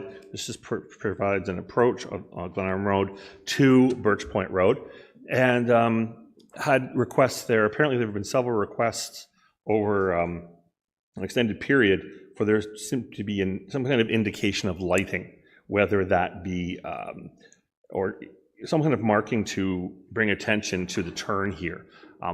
I spoke with traffic control, who'd mentioned that they would assess this year the geometric, operational, and roadside environment and collision factors, and a score of 120 is required for a street light. And as I have in my memo, the score received was 81. The reason I'm still bringing it as a memo is that the lived experience of people I'm hearing from on that who use that road and turn there is that they, when coming home in the dark, it seems to be dangerous the way it is now, and that there are a lot of neighbors who are concerned not only to get some kind of illumination, not necessarily a full-fledged street light, and in my memo I presented some options there that clearly marks the turn, and that there's hesitation, to find the road when you're driving, and it's creating a problem. Several of the residents there are seniors who aren't feeling safe in making the turn, have had some close calls, perhaps even reflective tape under the stop sign or around the poles would help. That's why my memo has been left at the discretion of traffic control. Thank you. Councillor Richardson. Thank you, and through you, Mayor. I'm just looking at this picture, so thank you for the visual. So it's a two-way, you're stopping at Birch Point, right? That's where stop signs are? The stop sign is at Birch Point, yes. It's Okay. the issue is turning off Glenarm each way Right. onto Birch Point. So basically, you're looking for a safety beacon just for folks. You've got existing hydro there. Would a sentinel light make sense there to provide that? I know that in the past, I've had 2 areas where we've had to put in a sentinel light, and the response from the residents once they've been posted is night and day, because it is just a light for safety beacon, because this is a busy intersection. So I'm supporting your memo. Thanks for that. Again, the warrant had come back that a street light was 80 out of 120 required. So I don't have the expertise in highway lighting, which is one of the reasons I made it open anything from reflective tape under the stop sign to what is it called again? A sentinel light would be a solution, and for that to be installed here where the residents live and drive. So thank you for that. It doesn't have to be a standalone street light, so that that was the warrant analysis, but we don't necessarily need that to comply with the warrant and with people's lived experience and concerns there. Thank you. Councillor Richardson, are you seconding it? Thank you. Councillor Joyce. Thank you, Mr. Mayor. Through you, I think I missed a bit about that illumination there, so I'd like to circle back to that. But I guess what bothers me of this is that staff be directed. We're not traffic experts. I have more than one intersection that I have referred to Manager Kelly asking for a street light illumination based on residents' requests, and hasn't met the 120 score. And I've gone back to those constituents saying, sorry, this is, there's not enough traffic, there's not enough accidents at this intersection, so it doesn't qualify for a street light. And so we do it here, it's going to open the door across the region. But circling back, what if it's not a street light, what's the illumination I missed? A sentinel light. It's a sentinel light, so you have existing hydro infrastructure in place, and it's just like a normal overhanging light that's very dull. It's not bright, it's not like an LED, but it provides like a beacon where people know they're turning. I had it on Porter Road, and it's made a difference like night and day for local residents because they had safety concerns. I remember Porter Road. I voted against that one too. So I respect the need here, but I don't think that we should be directing staff on traffic situations without the support of the data, without the support of our traffic division. A good case in point, I had a situation, White Rock Road wanted a section lowered to 60 kilometers an hour. Well, we got the Black Cat up there. We had evidence of speeding. I got a full petition of all the residents. We did a traffic study. We did all those things, and we got the 60 kilometers an hour because the data showed it backed up that request.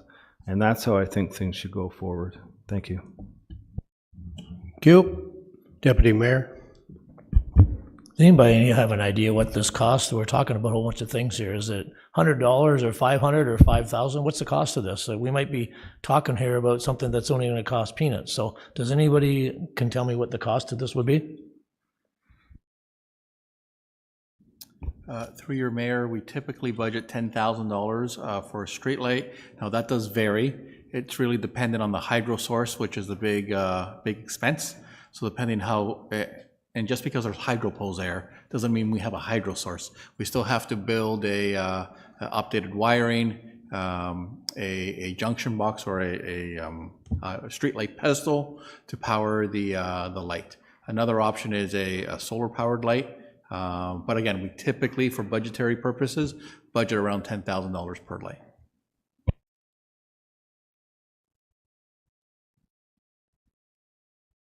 Nothing else? Councillor Perry, would you like to sum up? I would, because I'd just like to really kind of focus the debate to the terms of the memo, if I could. There was a warrant done. The warrant came back 80 out of 24, a street light. The memo is brought, and very purposely by me, who is not an expert on these things, to provide illumination, not necessarily a street light, but illumination, right, as Councillor Richardson was saying. The alternatives are provided in the memo could be low-cost alternatives like an LED light with solar power, fluorescent reflective sign, reflective markers on the stop sign, those kinds of things at the discretion of the experts with the city. So thank you everyone for your consideration. Okay, we have a mover and seconder. All in favor? And that passes. Thank you. Moving on, last memo we have is a memorandum regarding support for supply management in Kawartha Lakes. Councillor Ashmore, you wish to speak to it? Yes, thank you, Mr. Mayor. Thanks for allowing this to be on the agenda. You may ask why I would put this on here. I know it's a federal negotiating issue right now. The federal government is negotiating this, but I'll get to that in a minute. I'll just go over the memo just quickly, the rationale. Supply management's a $300 million industry in Kawartha Lakes, and that's pretty conservatively put. There's over 75 supply managed farms and processors as well. So your dairy farmers, poultry consisting of turkey, eggs, and chicken producers, and also our largest private sector employer, Kawartha Dairy, as well as Central Smith, which is not technically in Kawartha Lakes, but it's very close to it.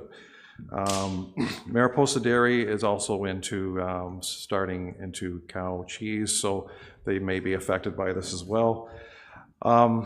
So this is on a per capita basis. Like supply management started in 1965. And I have about 32 years experience since we did this in 1992 when I was on the local milk committee.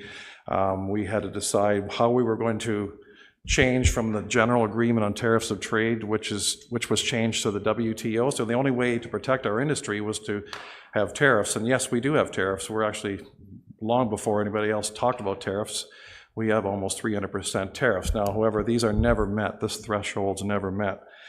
So in order to have this system work locally, you have to have production control and pricing mechanisms and import control. So the import controls are tariffs. So basically right now, our negotiating teams, we're at the mercy of the federal government, and we're hoping that they'll negotiate for us and they'll be tough. They won't capitulate, they won't give in. We're just hoping that this will happen, that this won't happen, and that we'll maintain supply management. If people think that supply management is not a perfect system. However, it's proven to be over the last 60 years now, that it's certainly given stability in price and supply for our milk producers, our poultry producers, and consumers, of course. In this country, basically, the food supply is controlled by 5 companies. You have Loblaw Group, Metro, Sobeys, Costco, and Walmart. So between those 5, I'm not knocking those 5, they're great companies, but I don't think you'll ever see the price of milk go down. And actually, on an equivalent basis, if you compare it with US, talking to a person who was in the US last week, and basically when you figure the exchange, the price is basically the same. So we need to produce, we need to support our local supply managed farmers and the sectors that it impacts upon. I also wanted to mention Morrison's Poultry Processing in Omemee. They're our only processing plant for poultry, but a shout out for them. And also our milk in Ontario and Canada is non-BST. BST is bovine somatotrophin, and so our milk is hormone free in Canada, and we'd like to keep it that way. So I think given the time sensitivity that they're negotiating as we speak, and let's hope that our system is not negotiated away, as is the Auto Pact and other important things that we have in this country. I don't want to see that negotiated away as either. So I'm just asking for your support, and I think that the producers would certainly appreciate that. Thank you. Thank you. Councillor Doble, were you seconding that? Okay. Do you want to speak to it? Sure. This is a subject that's near and dear to my heart, and I feel very strongly about this, and I'm glad that Councillor Ashmore has raised this. Supply management in Canada offers several advantages, including stability for farmers, consistent food supply and prices, and support for food sovereignty. I think we can all remember 5 years ago, in the middle of the COVID pandemic, the supply chain issues that we had, and heaven help us if we have supply chain issues over our food supply.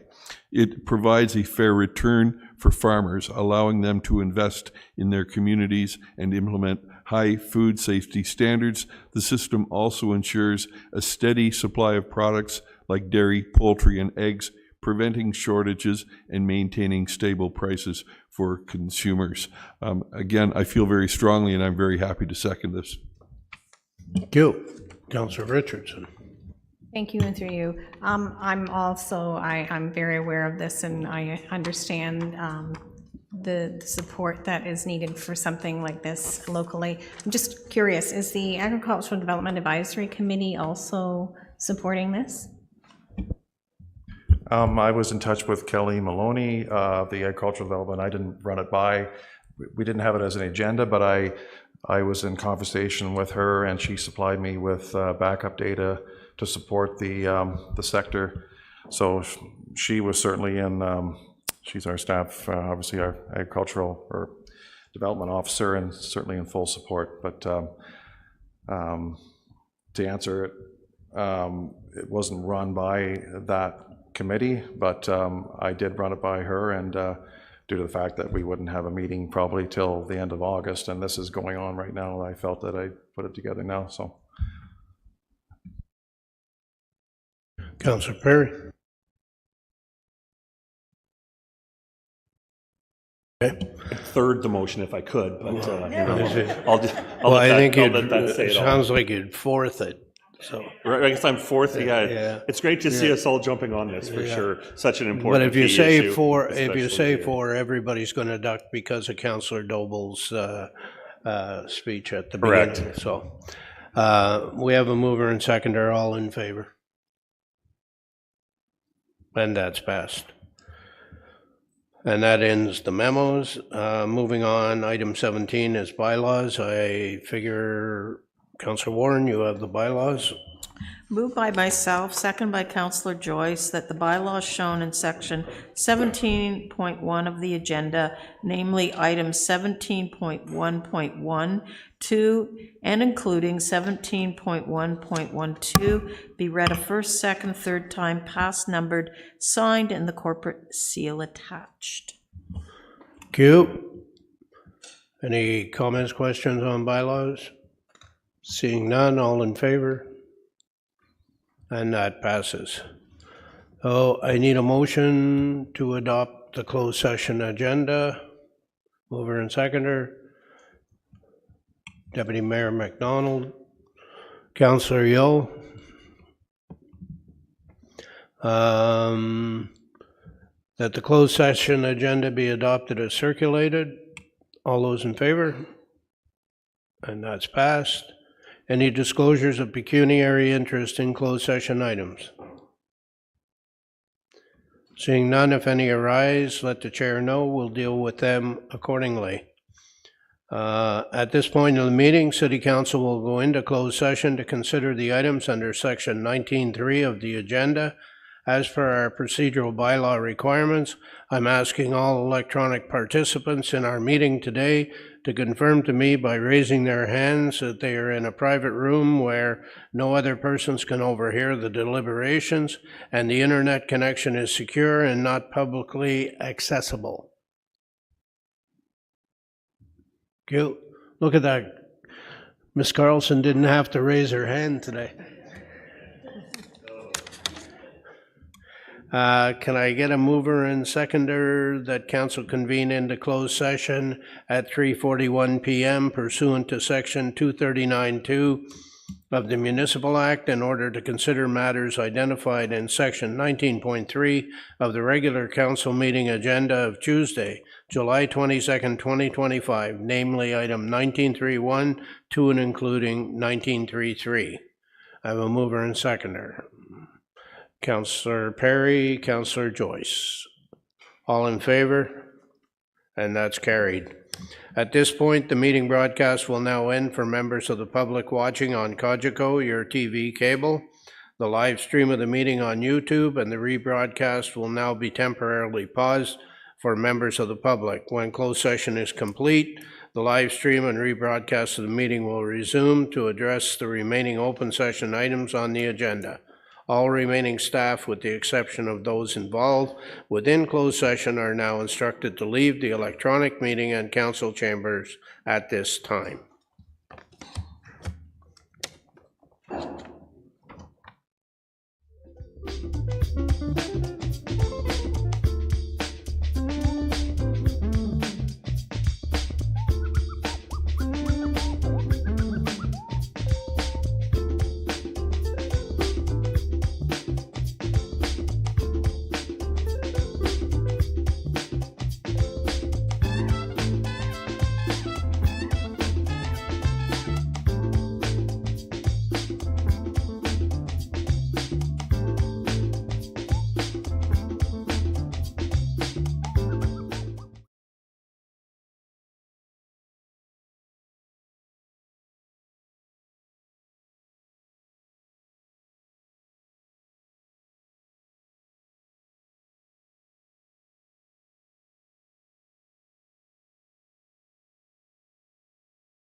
Okay, we're good to go.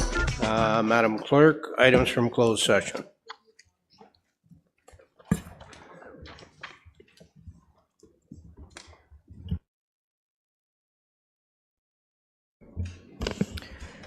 Through the mayor, matters from closed session. Item 19.3.1, the confidential closed session minutes for the regular council meeting of June 24th, 2025 were approved.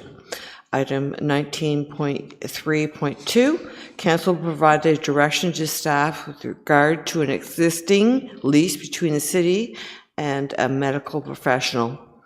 Item 19.3.3, council provided instruction to staff for the execution of an updated service provider agreement with Sienna Senior Living Management LP for Victoria Manor Long-Term Care Home. Thank you. You don't need any votes on any of that, right? Okay, moving on. Councillor Joyce, you have the confirming bylaw. Yes, I do, Mr. Mayor. Through you, moved by myself and seconded by Councillor Warren, that a bylaw to confirm the proceedings of a regular council meeting held Tuesday, July 22nd, 2025 be read a first, second, and third time, passed, numbered, signed, and the corporate seal attached. Thank you. All in favor? Thank you. Motion to adjourn. Councillor Yeo, Councillor Perry. All in favor? And that's passed. Thank you very much, everyone. Thank you for today.